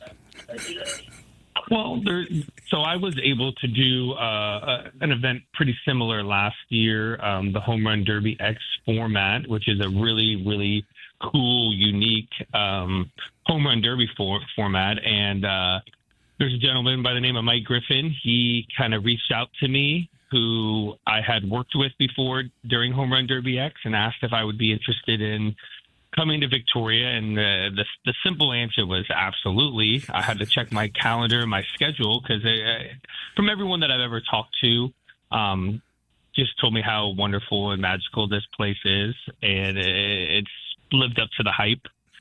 But it's crazy because I had been in Vancouver the previous 2 days. I got asked to throw out the first pitch for the Vancouver Canadians game, their minor league affiliate in Vancouver, and it just so happened to line up that it's the same week. So it just made it very easy for my wife and kids to come out. We spent a couple of days on Vancouver, took the ferry over yesterday, enjoyed this beautiful place, and then get a chance to participate in this really cool event tonight. And the kids, I understand, are part of what's going on the lawn of the legislature day with the camps they have. Yes, they are doing a baseball camp this morning into the afternoon, and both of my kids love baseball, love playing it at home. My son, got done with this season not too long ago. My daughter's getting ready to play in her softball season. So anything kind of baseball related, as long as Dad's involved and Dad's not away for it, they love. Oh, that's nice. Have you caught up with Zani yet? I have not, but I've been on a show. I'm looking forward to seeing him though. It's been a while. So I just get a to-go cup. Just a to-go cup. Yeah. No worries. Thanks for joining us, spending some time. I know a lot of fans are looking forward to seeing you tonight at Royal Athletic Park. Tickets are still available at harborcats.com. The website is the best way to go get them. Thanks for doing this, Kevin, and getting up in the morning, and enjoy your visit to Victoria. Of course. I'm looking forward to it. Beautiful, beautiful sunrise this morning. It was. Absolutely. Take care. All right. Take care. Bye. Kevin Pillar, former Blue Jay.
CFAX Victoria. An iHeart radio station. If it's happening, It's here. CFAX 1070.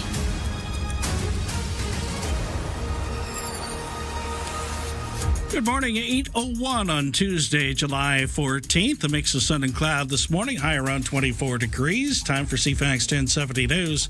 Here's Lisa Best.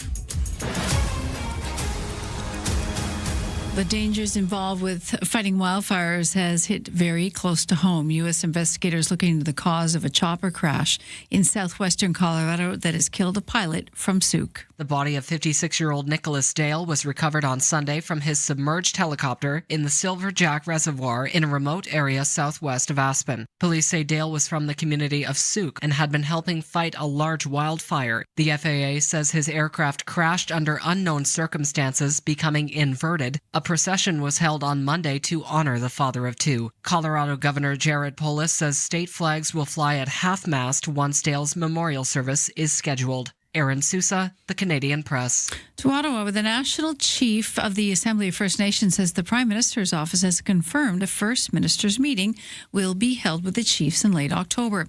Cindy Woodhouse-Nepanak made the announcement during her opening remarks at the Advocacy Board annual meeting in Ottawa. Securing this meeting, it didn't come easy, and part of me, I'm not going to believe it until we are there. We had tough discussions with the provinces last summer, but we lift them up for recognizing that we are now talking about a new Canada now. They can't leave us out anymore. They've left out all of you all of us for many years.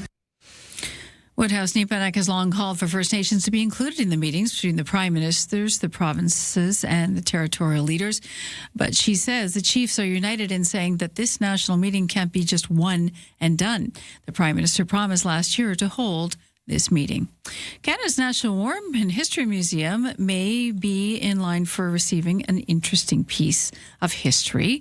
They could be displaying a personalized revolver and the ammunition given to the Prime Minister at this year's NATO summit. Turkey's President Erdogan gave each visiting NATO leader a handgun with their name engraved on it as a gift at the conclusion of last week's summit in the Turkish capital, Ankara. Carney told reporters that he thought the revolver could live somewhere like the Canadian War Museum. Avra Gibbs-Lamy, a spokesperson for the museum and the Canadian Museum of History, says the facilities appreciate Carney's interest in preserving and sharing objects of historical significance. She says there hasn't been a formal offer to donate the revolver yet, but she adds her team is working with the Prime Minister's office to ensure the gun is preserved appropriately. Karen Rebo, The Canadian Press. If you haven't seen the shocking video of a tourist in Yellowstone Park having a run-in with a large bison, an update on that 65-year-old visitor who was tossed in the air. Remember, a healthy adult bison can weigh up to 2,000 pounds and run about 35 miles per hour, making it much faster than most people assume. Witness video shows the man and his grandchild watching the animal when the bison suddenly got up and chased them through the wooded area. The bison eventually caught the man and launched him into the air. He suffered serious injuries and was taken to a hospital. The grandchild was not hurt. Officials continue to remind visitors to stay at least 25 yards away from wildlife. I'm Monica Nelson. Hundreds of cases of that parasitic infection commonly linked to contaminated fresh produce that can cause weeks of illness are being reported now across numerous U.S. states. ABC's medical correspondent Dr. Darian Sutton explains how this illness differs from regular food poisoning. Often it is quick in terms of when it comes, you know what you ate when you get food poisoning, and it's relatively quick in terms of how it resolves, and it typically gets better with hydration and rest. As opposed to this parasitic infection, sometimes it can take 2 weeks for symptoms to develop. It is not contagious. It can sometimes be relapsing. Patients will be there one day and come back the next day, and it typically requires antibiotics. And it can be serious if not treated in time. That is your news to 8:05.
Your CFAX 1070 news poll question this morning. We're asking, how safe do you feel attending local festivals, markets, and similar events? 49% say very safe, 34% somewhat, and 17% not at all. You can vote at CFAX1070.com, Twitter X, and also the iHeartRadio app. And Lisa, best your news time is 8:06. Thank you, Lisa. Weather forecast for Greater Victoria. Mix of sun and cloud today. Clearing late this morning. Winds light except west 30 near the Juan de Fuca Strait this afternoon and a high near 24. Clear tonight, low down to 13. Mainly sunny tomorrow. High near 24. Cloudy with a 60% chance of showers on Thursday and a high near 18. Right now, downtown, 14 degrees. And in sports today, the World Cup down to the semifinals stage. France and Spain meet today at noon. England and Argentina get down to business tomorrow. The Whitecaps continue their march towards their 5th straight Canadian Club Championship. They tied 1-1 with Cavalry FC last night to advance on aggregate 5-2. The win sends the Caps into the semifinals against CF Montreal in September. Victoria Royals have locked up their goaltending for the upcoming season. The Royals signed Vladimir Prskirkin yesterday. He was a 4th-round pick by St. Louis in the NHL draft. He had a .921 save percentage in Russia last season. Pacific Coast League All-Star activities get into full gear today with events downtown on the lawn of the Legislature, followed by a home run derby tonight at Rowe Athletic Park. Tickets for the derby featuring former Blue Jay Kevin Pillar are still available through the Harbor Cats website.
CFAX Mornings are brought to you by Thrifty Foods. Fresh Okanagan cherries are now in season at Thrifty Foods. Big, juicy, packed with sweet summer flavor. Pick up some today. Your traffic coming into the city, the usual slow spots on the Trans-Canada Highway from Thetis Lake Regional Park right through to the construction zone, picks up after that. Things slowing down a little bit in both directions around Mayfair Shopping Center and Hillside, a little congested at this hour, as well as also Mackenzie, as where you get onto the Pat Bay Highway. So a few delays out there, but nothing serious, certainly better than usual.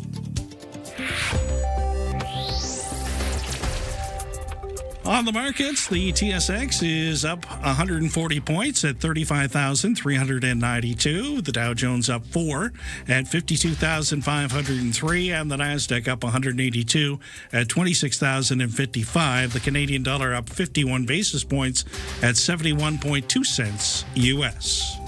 Let's get started. Start your day informed and entertained. Ryan and Lisa, mornings on CFAX 1070. 8:10 here at CFAX 1070. Lots going on in the community tonight with that Harbor Cats home run derby, which they use a special format for, not like what you saw on TV last night. Okay. That was won by a St. Louis Cardinal. So it'll be interesting. And, of course, Jim Swanson with the little tidbit that you want to be down the right field side if you can. That's true. So interesting stuff. HarborCats.com for tickets. They have shelled out a little bit to make this thing happen for the next 2 years and bring in the Pacific Coast All-Star extravaganza to town, trying to make the best of it, and, you know, some camps for the kids downtown. You can play wiffle ball. Have you ever seen wiffle ball? So I wanted to ask you kind of it could be a dumb question. No clue. I've heard of it. How does it work? Well, it kind of relates back to the streets of the city where, you have like a light ball and and a stick. Is it the same size as a baseball? Here's me asking the questions here. Similar size. Okay. And the stick is usually just a stick. Like just a regular stick. Like a broom handle or something like that. Anything you got to smack it with. But of course, just like everything in sports, we blow it to a different proportion as we go along. A la pickleball.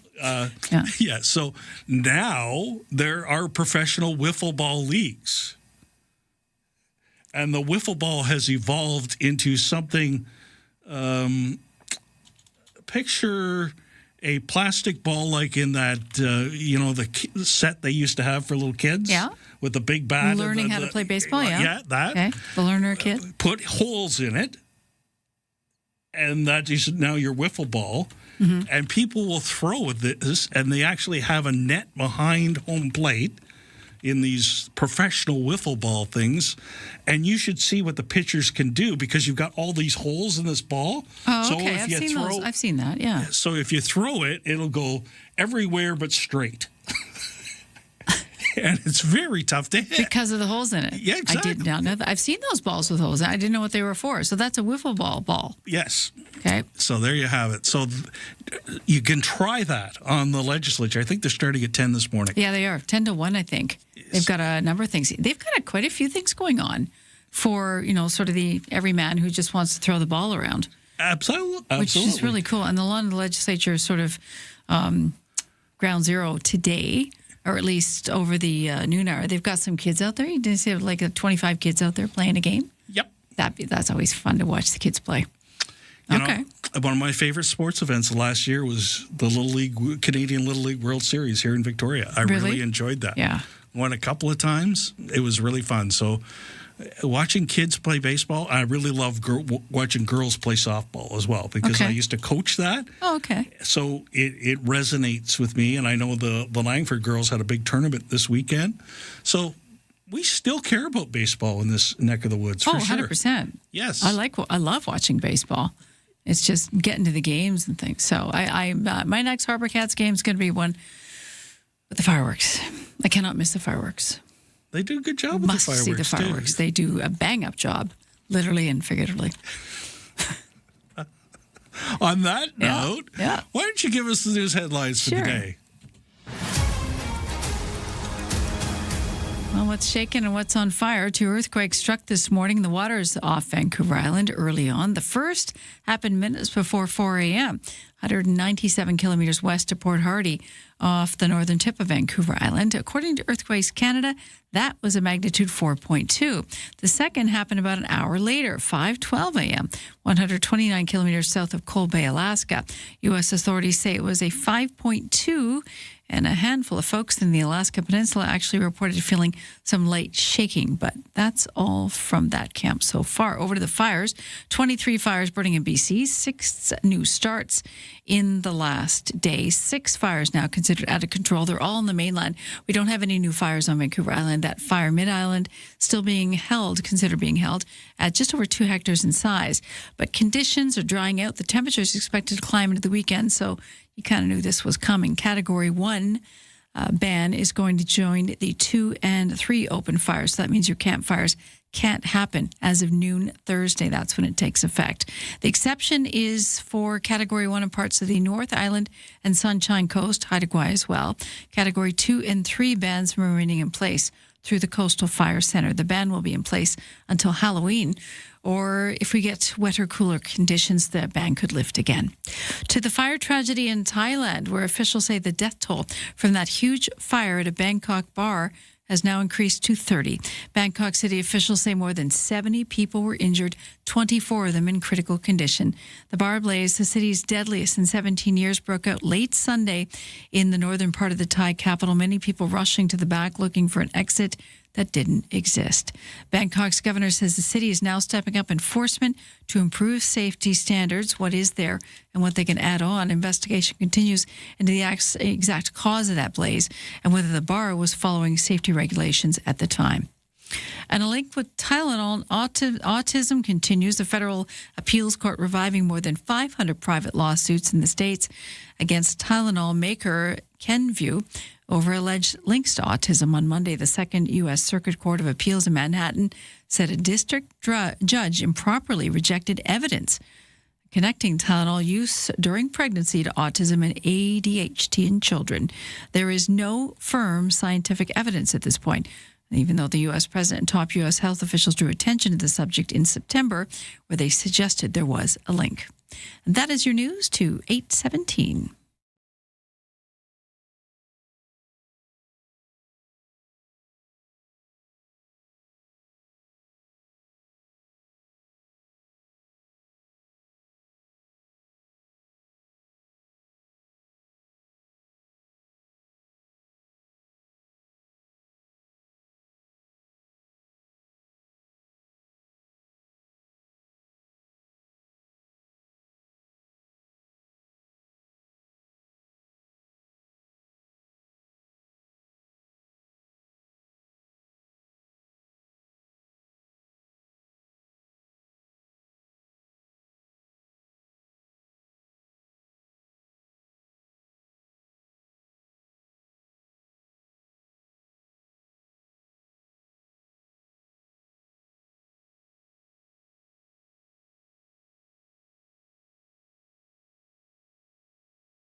The Whole Home Show with Tony Joe.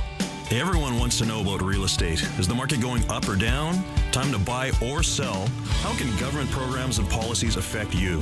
Hear from local experts on topics like appraisal, inspection, investment, and others on how to maximize your real estate sale. Providing info on everything you needed to know about real estate. The Whole Home Show with Tony Joe. Saturdays at noon on CFAX 1070. CFAX Mornings brought to you by Coastal Heat Pumps. For a comfortable home no matter what the season and big savings on your heating bill, talk to Coastal Heat Pumps. Designed for comfort. The South Island's Elite Plus Fujitsu Air Stage dealer.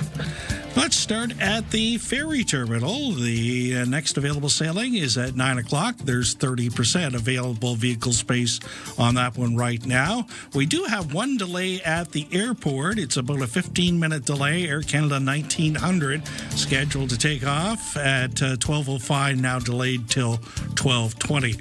On the actual highways, things starting to lighten up slightly on the Trans-Canada. Victoria bound at this hour. Still a little slow through the construction zone. It opens up after that. The core, Douglas and Blanchard, a little busy around Mayfair Shopping Center, and down to Hillside seems to be a little more congested than usual downtown as well. So couple things. Pack your patience. Not too bad. Lighter than usual traffic volumes, but still the odd slow spot. It's all here. News, weather, traffic, and community events. Ryan and Lisa, mornings on CFAX 1070. We've learned a helicopter pilot from Sooke tragically died over the weekend while helping fight a wildfire in southwest Colorado. It's not yet known why Nicholas Dale and his helicopter crashed.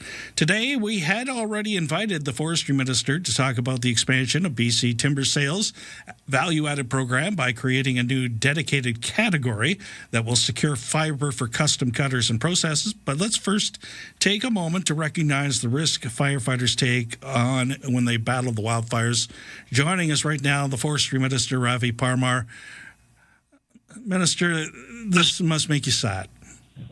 Oh, it sure does. And as you know, Steve, I represented Sooke, and so this one certainly hits close to home. I get a chance to see our incredibly heroic and resilient wildland firefighters, those that work up in the sky in the role that I get, but just absolutely tragic. I want to, on behalf of all British Columbians, offer my deepest condolences to the family and to the entire community of Sooke and this entire region. And I know this community well enough to know that it's going to wrap its arms around the family and all those who were directly impacted by this heroic individual. And also want to offer my condolences to his colleagues in the U.S. Forest Service as well. Before we leave wildfires, reading the story yesterday about people speeding through the wildfire zone near Boston Bar, people using drones, and the fact that the wildfire service has to put out these notices must be extremely frustrating. Oh, it makes my blood boil, to be completely frank with you, Steve. You would think it's common sense, but I guess for some people it's not. So give your head a shake.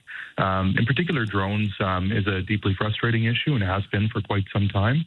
Look, I'm all for taking nice photos and videos, but when you put your drone up in the sky over a wildfire, our aerial equipment can't fly, and they have to get back on the ground until it's safe to do so. And that means people's livelihoods, people's homes are being put at risk.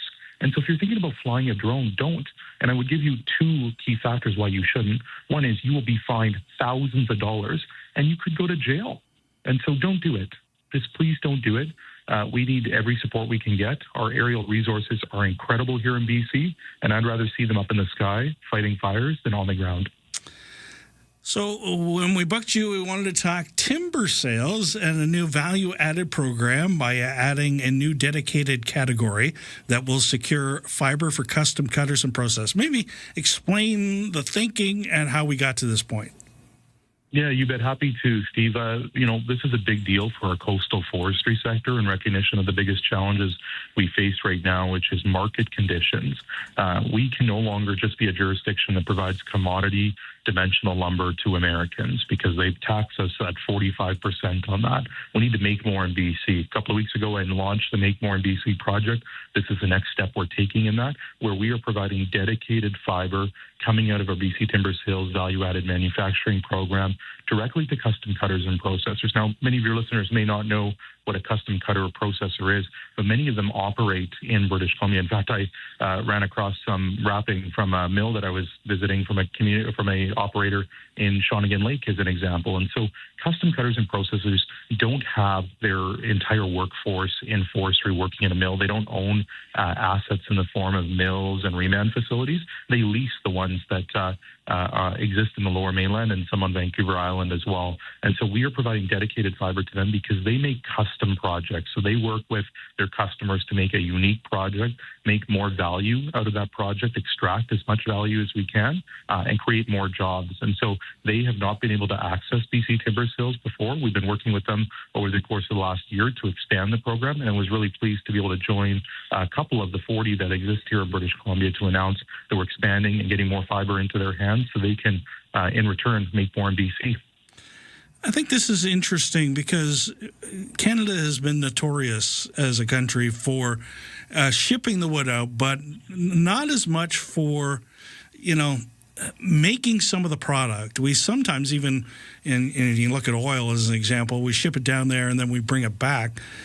I imagine this is one of those ways you kind of insulate our economy a little bit. Sure, for sure, Stephen. I would say it just fits the nod test that I get from people in every corner of this province. Like, Parma, why are we shipping our jobs elsewhere? And it's why we've taken considerable steps to reduce raw log exports, 80% reduction with more to go in the years ahead. And it's why we have to make more in BC. Again, people want to know that we are extracting the full value and creating the jobs here in BC, not elsewhere. And you're absolutely right. We are the third largest exporter, just British Columbia alone, of softwood lumber products in the entire world. If we just look at the volume of harvest that we have right now and we extract value, the fullest value from that, I think we have an opportunity to create jobs without even cutting a single more tree down. And that's going to be a big focus of mine, is making ensure that from a government perspective, that our licensee holders and operators here in BC are maximizing the value. We're building on the success of the review that the federal government commissioned. The federal government and myself have been meeting to talk about this, and we both come to the agreement, that's Minister Hodson, who represents Natural Resources Canada, that we can no longer support businesses that just provide dimensional lumber to Americans, because 45% tax, tariff, duty, whatever you want to call it, is having an impact on British Columbians, and we can no longer be put in this position. Have you got any updates from the federal government on, we passed the July 1st and, it was a nice date, and but it doesn't seem much happened on the file or on the free trade deal at all. So where are we at now? Yeah, the message that I've heard directly from the federal government is, look, anytime we meet with our U.S. officials, we raise softwood lumber, and when they don't mention it, I'm usually one of the first people to give them a call to say, what the hell are you not mentioning softwood lumber, British Columbia's forest sector, in your discussions? But I'll be frank with you, Steve, and to your listeners, it doesn't seem like the Americans are interested in a deal right now, and so we want a good deal. We want a deal that represents the interests of British Columbia, and the message that Premier Eby and myself have delivered constantly is forestry is our auto sector, forestry is our steel sector, forestry here in British Columbia is our aluminum sector, and so any renegotiation of CUSMA, we believe, must address the longstanding issues of softwood lumber and our forest products. And again, we remain optimistic that the federal government will continue to raise that issue, and I wish Prime Minister Carney and his team all the luck, and certainly don't fault them for the challenges they've been facing. Now, the forestry critic provincially met with the U.S. ambassador last week. Your thoughts? Interesting. I didn't get an invite to meet with the ambassador. I guess my colleague Ward Stamer has a lot more in common with the ambassador than I do. Maybe I'll just leave it at that. Okay, that was well played. How do we move forward? And I worry about softwood lumber families across, forestry families right across, not just Vancouver Island, not even just the province. Like, we have a lot of, it's been a source of wealth and jobs for a number of years. And like every industry, it changes and goes back and forth. How do we get to the point where everybody's benefiting again? We have to make more in BC. We can no longer be a commodity dimensional lumber sector that relies on the United States anymore.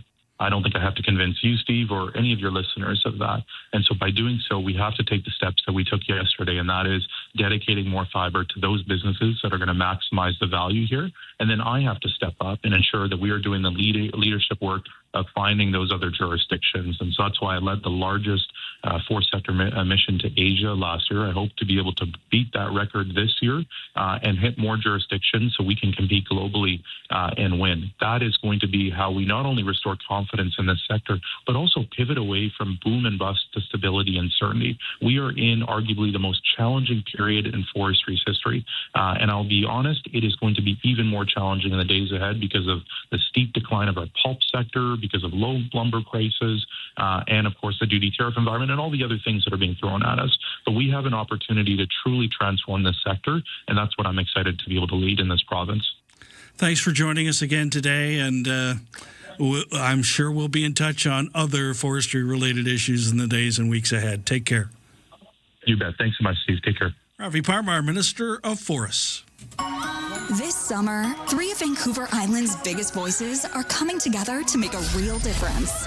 Get your tickets now for the Kids Count Mega Summer 50/50. Brought to you by 107.3 Virgin Radio, CFAX 1070, and CTV. In support of CFAX Santa's Anonymous all-new Kids Count program, supporting children beyond Christmas. The Mega Summer 50/50. Your chance to win big while giving back. Buy your tickets today at cfax1070.com. Gaming event license 174660.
CFAX Victoria. An iHeart radio station. If it's happening, It's here. CFAX 1070. 8:31 here at CFAX 1070. Steve in for Ryan for the fortnight. Mix of sun and cloud this morning. High near 24. Time for CFAX 1070 News. Here's Lisa Best. Thanks, Steve, and good morning. The BC Nurses Union says the picket line is now up at Royal Jubilee as mediated talks continue in the labour dispute with health employers. Union head Adrienne Gear is expected to speak at that event mid-morning. She says the appointment of mediators is a positive development. The picket lines will be moved tonight. But the dispute continues. A province-wide ban on non-nursing duties and restriction on overtime remains in effect. Though Gear says the union has not denied any requests for overtime. Gear says while the union is starting mediated talks with guarded optimism, it will not tolerate intimidation of its members by employers, and that it may escalate job action again if such reports continue. 23 new fires burning in BC, 6 out of control, 6 new starts in the last 24 hours. There's no new fires in Vancouver Island, but an abundance of caution. The BC Wildfire Service says a new ban is starting at noon on Thursday, and that involves campfires. Category 1 will join 2 and 3 open fire bans banned throughout the Coastal Fire Center's jurisdiction. The ban will be in place until Halloween or until the order is lifted. If we get wetter, cooler conditions, that could change. The vice president of a Canadian shipping firm with a pair of vessels anxious to leave the Persian Gulf says the U.S. Navy officials in Bahrain have provided a route to avoid mines. In a phone interview, Pascal LaRose of Quebec base Degaunay says that the exit of the ship hinges on U.S. military authorities, and they are listening to their recommendations. The 2 freighter ships are believed to be the only known Canadian commercial vehicles that are stuck in the Gulf. When the U.S. and Israel launched the attacks in Iran in late February, they've been there ever since. The Canadian vessels have repeatedly postponed plans to exit the strait after nearly 5 months being trapped in the middle of the war. A fresh round of military strikes and that newly announced U.S. naval blockade have put the current departure plans once again completely on hold. Hundreds of cases of a parasitic infection commonly linked to contaminated fresh produce that's causing weeks of illness are being reported across at least 31 U.S. states now. ABC medical correspondent Dr. Darian Sutton explains how medical experts think the exposure is happening well before symptoms show, which makes it much more difficult to track. He shares how we can reduce our risk of exposure. Basic precautions are important. Washing our hands before we're eating, just necessary for reducing foodborne illness. You can wash your fruit and your vegetables. You should, including pre-washed, pre-bagged lettuce, because the evidence from Michigan State points to lettuce, although we don't know yet with the producer, the supplier, or the grower. And if you cook your food up to 158 degrees Fahrenheit, that can kill the parasite. So you might want to change your recipes or your ingredients to help reduce your risk overall. Royal LePage has raised its national housing price forecast for this year as demand continues to outpace supply in many regions, including here. The real estate company is raising its forecast for Canadian home prices, saying the aggregate price of a home is now expected to climb 2% by the fourth quarter of 2026 to about $823,000. That is up from its previous forecast of a 1% increase. The company says the spring market began gaining traction in May after a slow start to the year, with that momentum continuing into June. CEO Phil Soper says pent-up demand could support the fall market, although economic uncertainty may still keep some buyers and sellers on the sidelines. David Augustine, The Canadian Press. And that's your CFAX News to 8:35.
Your CFAX 1070 news poll question. We're asking, how safe do you feel attending local festivals, markets, and similar outdoor events? 49% say very, 34% somewhat, and 17% don't feel safe at all. You can vote now at CFAX1070.com, Twitter X, also the iHeartRadio app. And Lisa Best, your news time is 8:37. Thank you very much, Lisa. Your weather forecast for Greater Victoria for today. Mix of sun and cloud. It'll clear late this morning. The Humidex is going to make it feel like 27. The high, 24 degrees. A little light wind along the Juan de Fuca Strait this afternoon from the west. Clear tonight, low down to 13. Mainly sunny again tomorrow with a high near 24. The clouds and rain moving in for Thursday with a high near 18. 60% chance of showers. Right now downtown, 14 degrees. France and Spain meet this afternoon in Dallas in the first of two FIFA World Cup semifinals. Spain's given up just one goal in 6 matches so far. France, the 2018 and 2022 runner-up, is a perfect 6-0 and has outscored opponents 16-2. Argentina and England meet in the other semifinal tomorrow. The Major League Baseball All-Star Game tonight in Philadelphia. Blue Jays right-hander Dylan Cease will be on the mound for the American League to start. Second baseman Ernie Clement will bat ninth, and reliever Louis Varland also made the team. Pacific Coast League All-Star activities get into full swing today. Events downtown starting at 10 at the Legislature. The Home Run Derby tonight at Royal Athletic Park. Tickets for the Derby, which features former Blue Jay Kevin Pillar, are still available through the Harbor Cats website. In the Home Run Derby last night in the big leagues, Jordan Walker of St. Louis took the win.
Checking your highways and byways around Greater Victoria. It's a little slow on Helmken as you approach interurban, right from Strawberry Vale to Colquitts. So just give yourself a little time if you're headed in that direction. It's just the northbound, and it gets better when it turns into Wilkinson Road after you get past interurban. Also, Trans-Canada Victoria bound, a little slow right from Thetis Lake Regional Park right through the construction zone, and then as you make the Big Bend, things get better. A little congested around Uptown and Mayfair as you head towards downtown on both Douglas and Blanchard.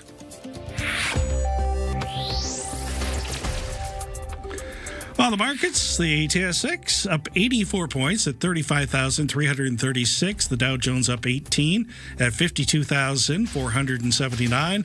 The Nasdaq up 275 points at 26,148. And the Canadian dollar is up 48 basis points at 71.1 cents. The morning show is brought to you by Coastal Heat Pumps.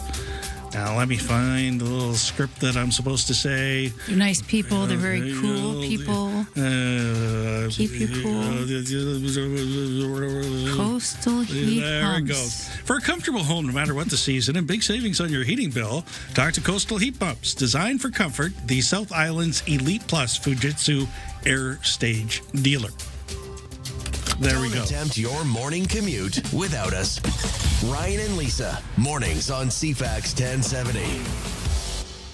We got some comments from the public, the listening public. Bracing myself. Sports guy Steve. Yes. Speaking of ball, the provincial Senior A women's fastball tournament taking place on July 17th to 19th at Hyacinth Park in Saanich. Great ball to watch. That's from Tom. All right. Good morning, Steve and Lisa. Looks like the two of you have a lot of fun at bantering, and Lisa's quick-witted quips enjoyable to watch. I only used to listen, but now on the YouTube channel, I'm tuning in to see Steve's different jerseys. Jersey Steve. Now, I have a special jersey, knowing that it was Tim Hortons Camp Day. For tomorrow? Tomorrow. Oh. I took special measures and spent $39 on this, so I hope you enjoy it.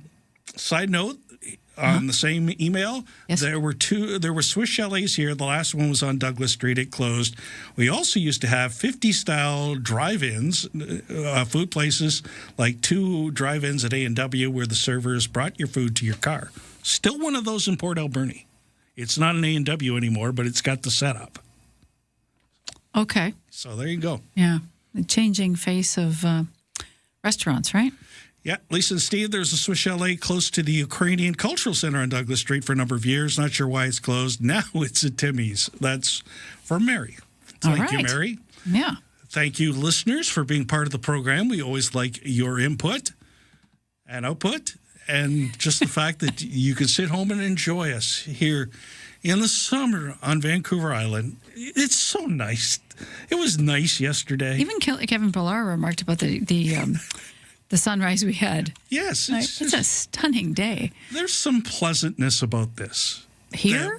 Like this everything's area. pleasant. I mean, yeah, we got some gridlock and we've got stuff. Of course we got stuff. But really, overall, it's happening on Vancouver Island. This is a good place to live. For the most part, we duck the smoke that happens with the wildfires. Well, careful now. Touch wood when you say that. Most of the time. There's the odd day. But it's certainly not a week or two at a time. Like I'm at certain stops along the way of my life. Mm-hmm.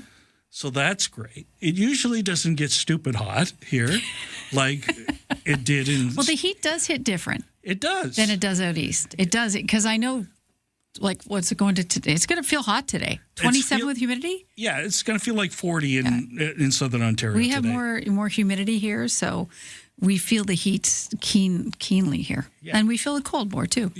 So it's just nice. It's his word. You know, we talked to the people from Parksville. It's hard to come up with another word, right? You're trying to expand on that vocabulary, but it is. It's very gentle here. I went to the Speedway, up Saratoga Speedway. Oh, did you? Yes. Okay. And I just sat out there and watched a race and just enjoyed the atmosphere of a racetrack where you could still see the ocean and you could still watch the cars go around. And sometimes we just need to take that breath and appreciate how lucky we are to live on this island. I know there's... Day to day, yeah. Yeah. The vistas are stunning. And it's just... Everywhere you go, pretty much here, it's a postcard. Yeah. You're looking at a postcard. What other people come in, the number one thing that people remark, especially when they're coming in the early spring where the rest of Canada is still frozen tundra, is they say it smells green. And it smells sweet. I've had a lot of people say that to me about the air here. It smells sweet. And it's because we have so many things blooming and growing at once. It's just a very attractive air quality to have. And it's clean. By the amount of moss we have on the trees, you can tell. Moss does not grow on trees where there's a lot of pollution. So There's a famous couple that does YouTube videos. They travel the world. Oh. And they've been on the island. Instagrammers? No, they're influencers. Yeah, they're on YouTube. Okay, that's and them. I've just been watching their reactions to some of the things that maybe we take for granted and forget how fortunate we are. Mm-hmm. And their version of discovery of the island has just kind of given me that little bit of, refreshed your feelings towards it. Well, it happens. You live in it, and so you become accustomed to it. You become accustomed to all the beauty we have here. Go to Manitoba in March. Go to anywhere east in March where it's still gray. I mean, winter is winter. We just don't have it.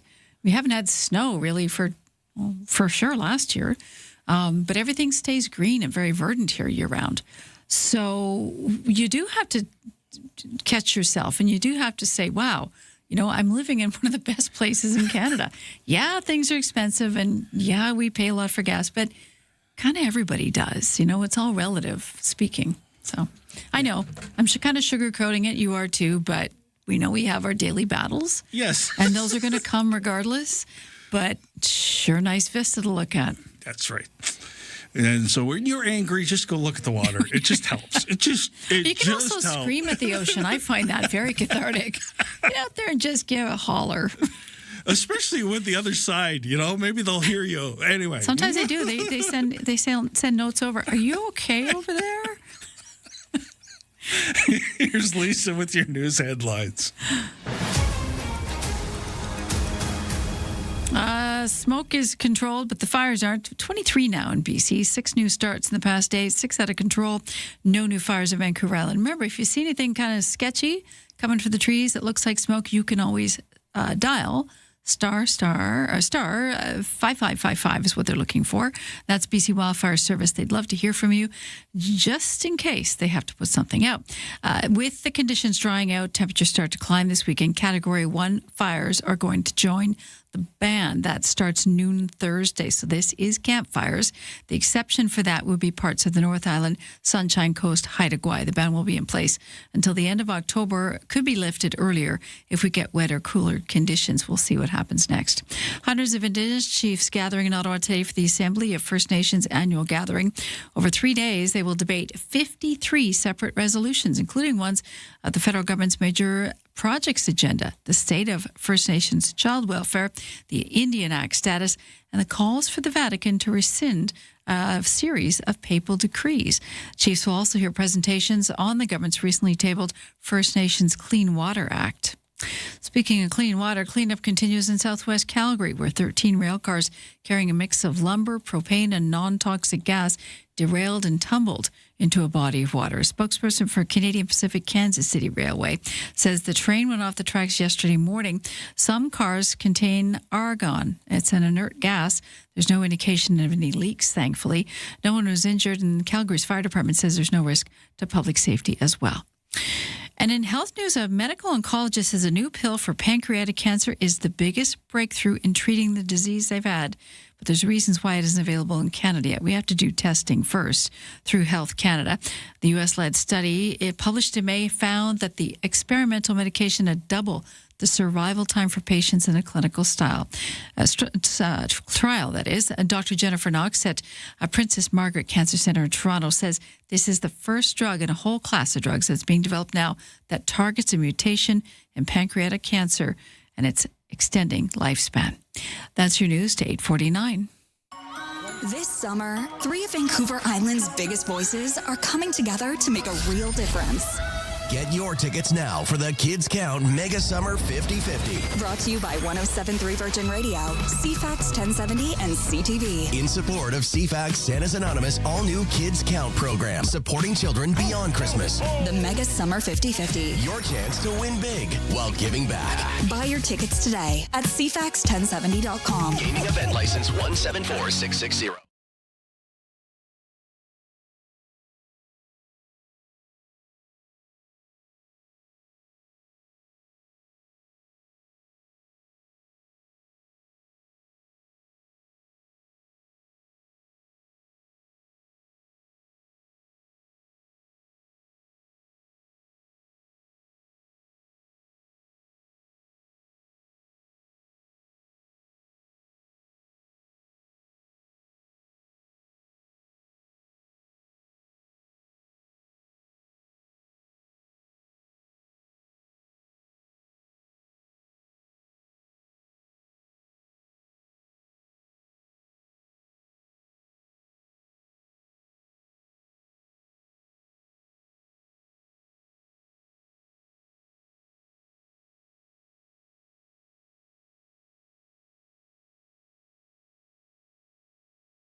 8:51 here at CFAX 1070. At the airport, we got a couple of delays now. The 10:45 flight to Calgary on WestJet, WestJet 266, delayed now till 12:01.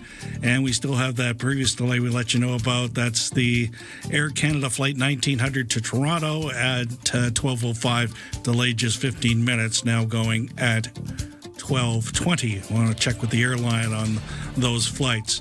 At the ferry terminal, 25% available deck space on the 9 o'clock sailing and 47 available on the sailing at 10 o'clock. On the highways, things continue to lighten up a little bit, still slow going on the southbound Trans-Canada right from Thetis Lake through to the Curve. Thanks for starting your day with us. Ryan and Lisa, mornings on CFAX 1070.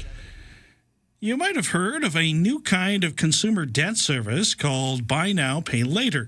Now, the latest Coho Grocery Gap report suggested the adoption rate of Coho's Pay Later monthly repayment plan for groceries more than doubled between May of 2025 and this past May, as grocery spending rose by roughly $9 a month to $275. The Credit Counseling Society is a nonprofit providing credit counseling and bankruptcy advice, so they have an on-the-ground view on debt. Programs and Services Vice President Isaiah Chan joining us now. Good morning, Isaiah. Good morning. Thanks for doing this. Maybe we'll start with, how does Buy Now, Pay Later work? Yeah, it's been around now for a couple of years, and essentially it allows you to split up a larger purchase into several smaller payment amounts. Typically, if you repay it within the established time frame, it comes at 0% interest. So it can work well as a cash management tool. Okay. So I remember my dad's, taking me aside and say, Steve, I don't want you to ever pay for groceries with anything else than cash. I actually remember him saying that, because it was like he was trying to paint a financial line in the sand for me. That seems to have gone by the wayside. Yeah, it's certainly, I think by nature, like I said, these products, they can be helpful for cash flow because they can help smooth out timing gaps. But, the risk really comes when it makes spending feel smaller than it really is. And on the topic of groceries, I think that trend certainly is of concern. Groceries are part of our daily necessities. In the past, when we split payments into, one large purchase into smaller payments, it'd be like a mortgage or a car loan, not the food that you have to eat today, tomorrow, and so forth. So I think my clear message to folks who might be using, Buy Now, Pay Later formats for groceries is if you're doing that because you can't afford to pay for it, that's a clear sign that your budget's under stress, and you want to reach out for help now rather than later, and speak with an organization like the Credit Counseling Society. So do you have people coming to you with this kind of a challenge? Like, I can't, the kids need groceries, so they need to eat, and I'm running out of cash here. Yeah, absolutely. It's something we see all the time, and it's unfortunate. As we know, people, just through the best of times, there are folks in our society who are, dealing with difficult financial situations. But we've all been through a period of mass inflation where groceries were hit really hard, and we can see with their latest reports that inflation is sticky. So we see people coming to us struggling, and it's oftentimes a compounding situation where it's the groceries are what, and their inability to pay for it is what's led them to call us. But it's typically, financial challenges that are far deeper reaching, that, where it's just kind of presenting itself in their immediate necessities. So if you have to choose between using your credit card or using the Buy Now, Pay Later model, from a credit advice standpoint, which is the better way to go? It's situational. It really depends on the individual's budget and what they're dealing with. So that's why, when we're looking at someone's situation, we start with that. We start with mapping out their cash flow. With a buy now, pay later, typically that's where I think people run into trouble, is they kind of make that commitment up front, but they haven't actually mapped it over to their budget to say, hey, when this comes due, is my paycheck spoken for already? And so, when you're choosing between, what to put it on, typically someone will find that, the payments will be a little bit more manageable on a monthly basis through a credit card. But I don't want to just put that out there as the, always use your credit card over a buy now, pay later approach, because it really depends on your cash flow. If you can afford to pay back that buy now, pay later payment before on time, typically they are 0% interest. Whereas if you're not able to pay off your credit card in full, there is interest charged on that. So, the most important thing is, can you actually pay off that bill in full on time? And if not, why is that? And, you need to start digging a little deeper, especially if you're using it for groceries. Thanks for joining us today, Isaiah, and I'm sure we'll be in touch in the future as well. Take care. Thank you so much.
CFAX Victoria, An iHeart radio station. If it's happening, it's here. CFAX 1070.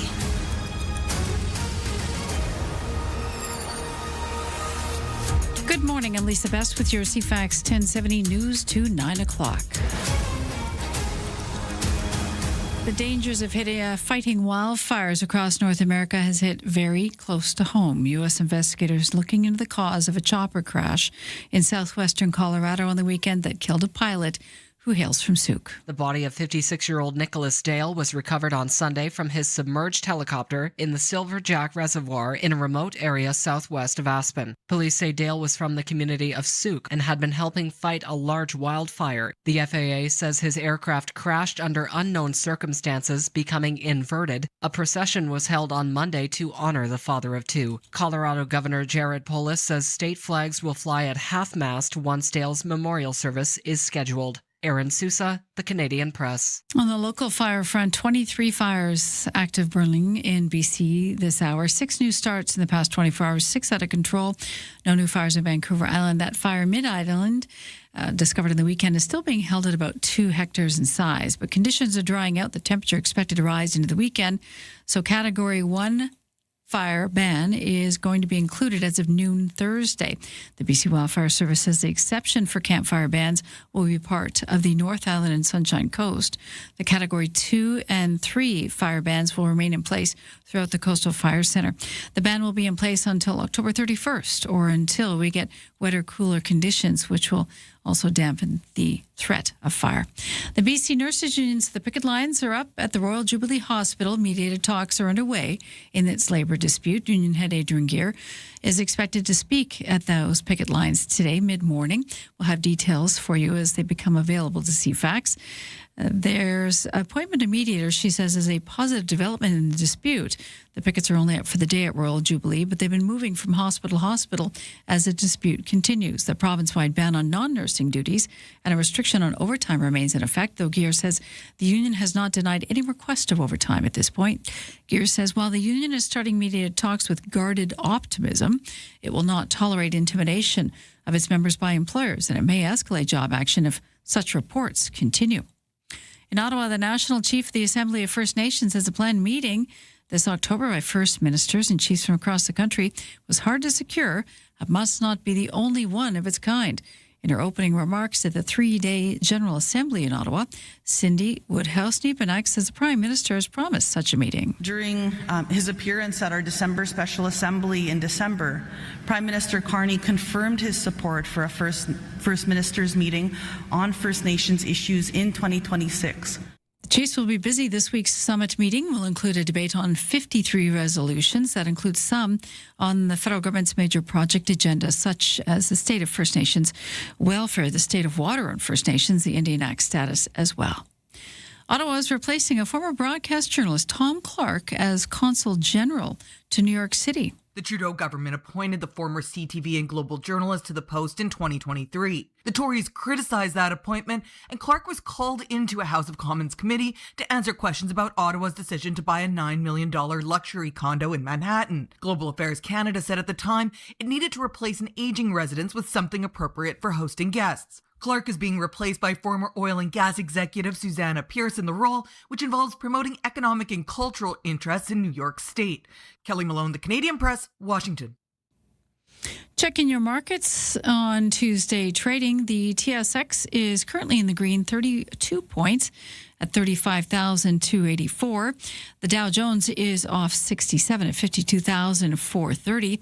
Our Canadian dollar is holding at 71.10 cents US, making a few gains over the last 2 days. Your CFAX 1070 news poll: how safe do you feel attending local festivals, markets, and similar events?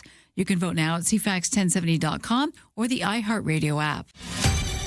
CFAX weather forecast: gorgeous as we go through the weeks, and a chance of showers. Sunny today, breezy along the Juan de Fuca Strait this afternoon. The high 24s could feel like 27 when you factor in the humidity. Clear tonight, wind west 40 along the strait, low 13. Mainly sunny tomorrow, west wind 30 along the strait, high 24, again feeling a bit warmer. A 60% chance of showers moving in on Thursday with a high 18. Friday, back to a mix of sun and cloud, a high 22. Right now it's 11 in Souk, 14 at the Inner Harbor, and 18 at the airport. For all your DIY exterior product needs, visit ProTech Exterior Products in person at 875 Viewfield Road or at BeAHomePro.com. Hey, it's Adam Sterling. I'm live at 11 a.m., diving into the issues that matter most here in the Capital Region. Right after Vashi Capellos, don't miss it on CFAX 1070 and the all-new iHeartRadio app. On the iHeartRadio Talk Network. It's just a few minutes past the top of the hour, Tuesday, July 14th. Is it Tuesday? I think it is. Very glad to be with you. I'm your host, Vashi Capellos, here with you for the next few hours. I hope you're having a great day. It is hot. It is muggy. It is tough to be outside in many parts of the country, and we're going to get a full rundown of your weather in a second. My thanks to Graham Richardson for filling in yesterday. I had a couple of days of being in an ER, but I'm very happy and relieved to say that all is well. And I feel like I could talk for 3 hours about the state of emergency rooms in this province, in this country. I'm coming to you from Ottawa today, but I will save that for a different segment because I know most of us are thinking about the weather today, and that's where we'll start our rundown. The Rundown.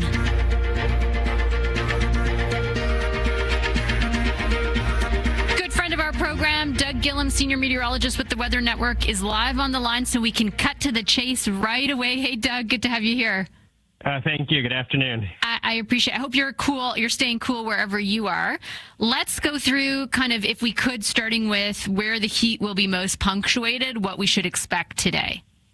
The focus of the heat this afternoon is across southern Ontario, and we're also definitely feeling it in eastern Ontario as well, although the smoke is going to keep temperatures from getting quite as hot as initially expected. But just crazy heat in northern Ontario yesterday. Armstrong reaching 40.8. So the heat, which was really focused across northern Ontario yesterday, being felt across southern Ontario. We're seeing many places reaching the mid-30s, a few spots into the upper 30s, and then again spreading into eastern Ontario, southern Quebec. But then within that region, being on the edge of the heat dome, the concern later today and into this evening is the threat for severe storms. So a lot of active weather. We've got the smoke, we've got the heat, we've got the severe storms. Yeah, we're coming to you. I'm coming to you, I should say, from Ottawa today, and I can see that there's lots of storm warnings, wind warnings, even as far as like different parts of this part of the province getting the potential for tornadoes. Like, where are the risks for these storms greatest, and at what? As you said, it's later today, pretty much. Yeah, we currently have storms in parts of central Quebec and working into eastern Quebec, and that'll even extend into New Brunswick. And then we expect additional storms later this afternoon and evening. The challenge is that, like as you've seen the sky in the Ottawa area, with the smoke, we're not going to get quite as hot as initially expected. If storms develop, the atmosphere is favorable for organized storms that can rotate and even produce tornadoes. But the question is, can we break what's called the cap? Or can storms break through? Will it get hot enough with the smoke for that to happen? If they do, the storms can become severe and even violent. We're especially concerned about southern Quebec, but possibly into eastern Ontario as well. But if we don't get quite hot enough, that is one potential positive side to the smoke. If the storms don't develop, then obviously you go, well, what was the big deal about? So it's sort of an all or nothing situation. Storms that develop can become strong to violent, but if we can keep the lid on the atmosphere, then we escape without severe weather. Okay, good to know. How long is this heat wave or heat dome? And how long will people be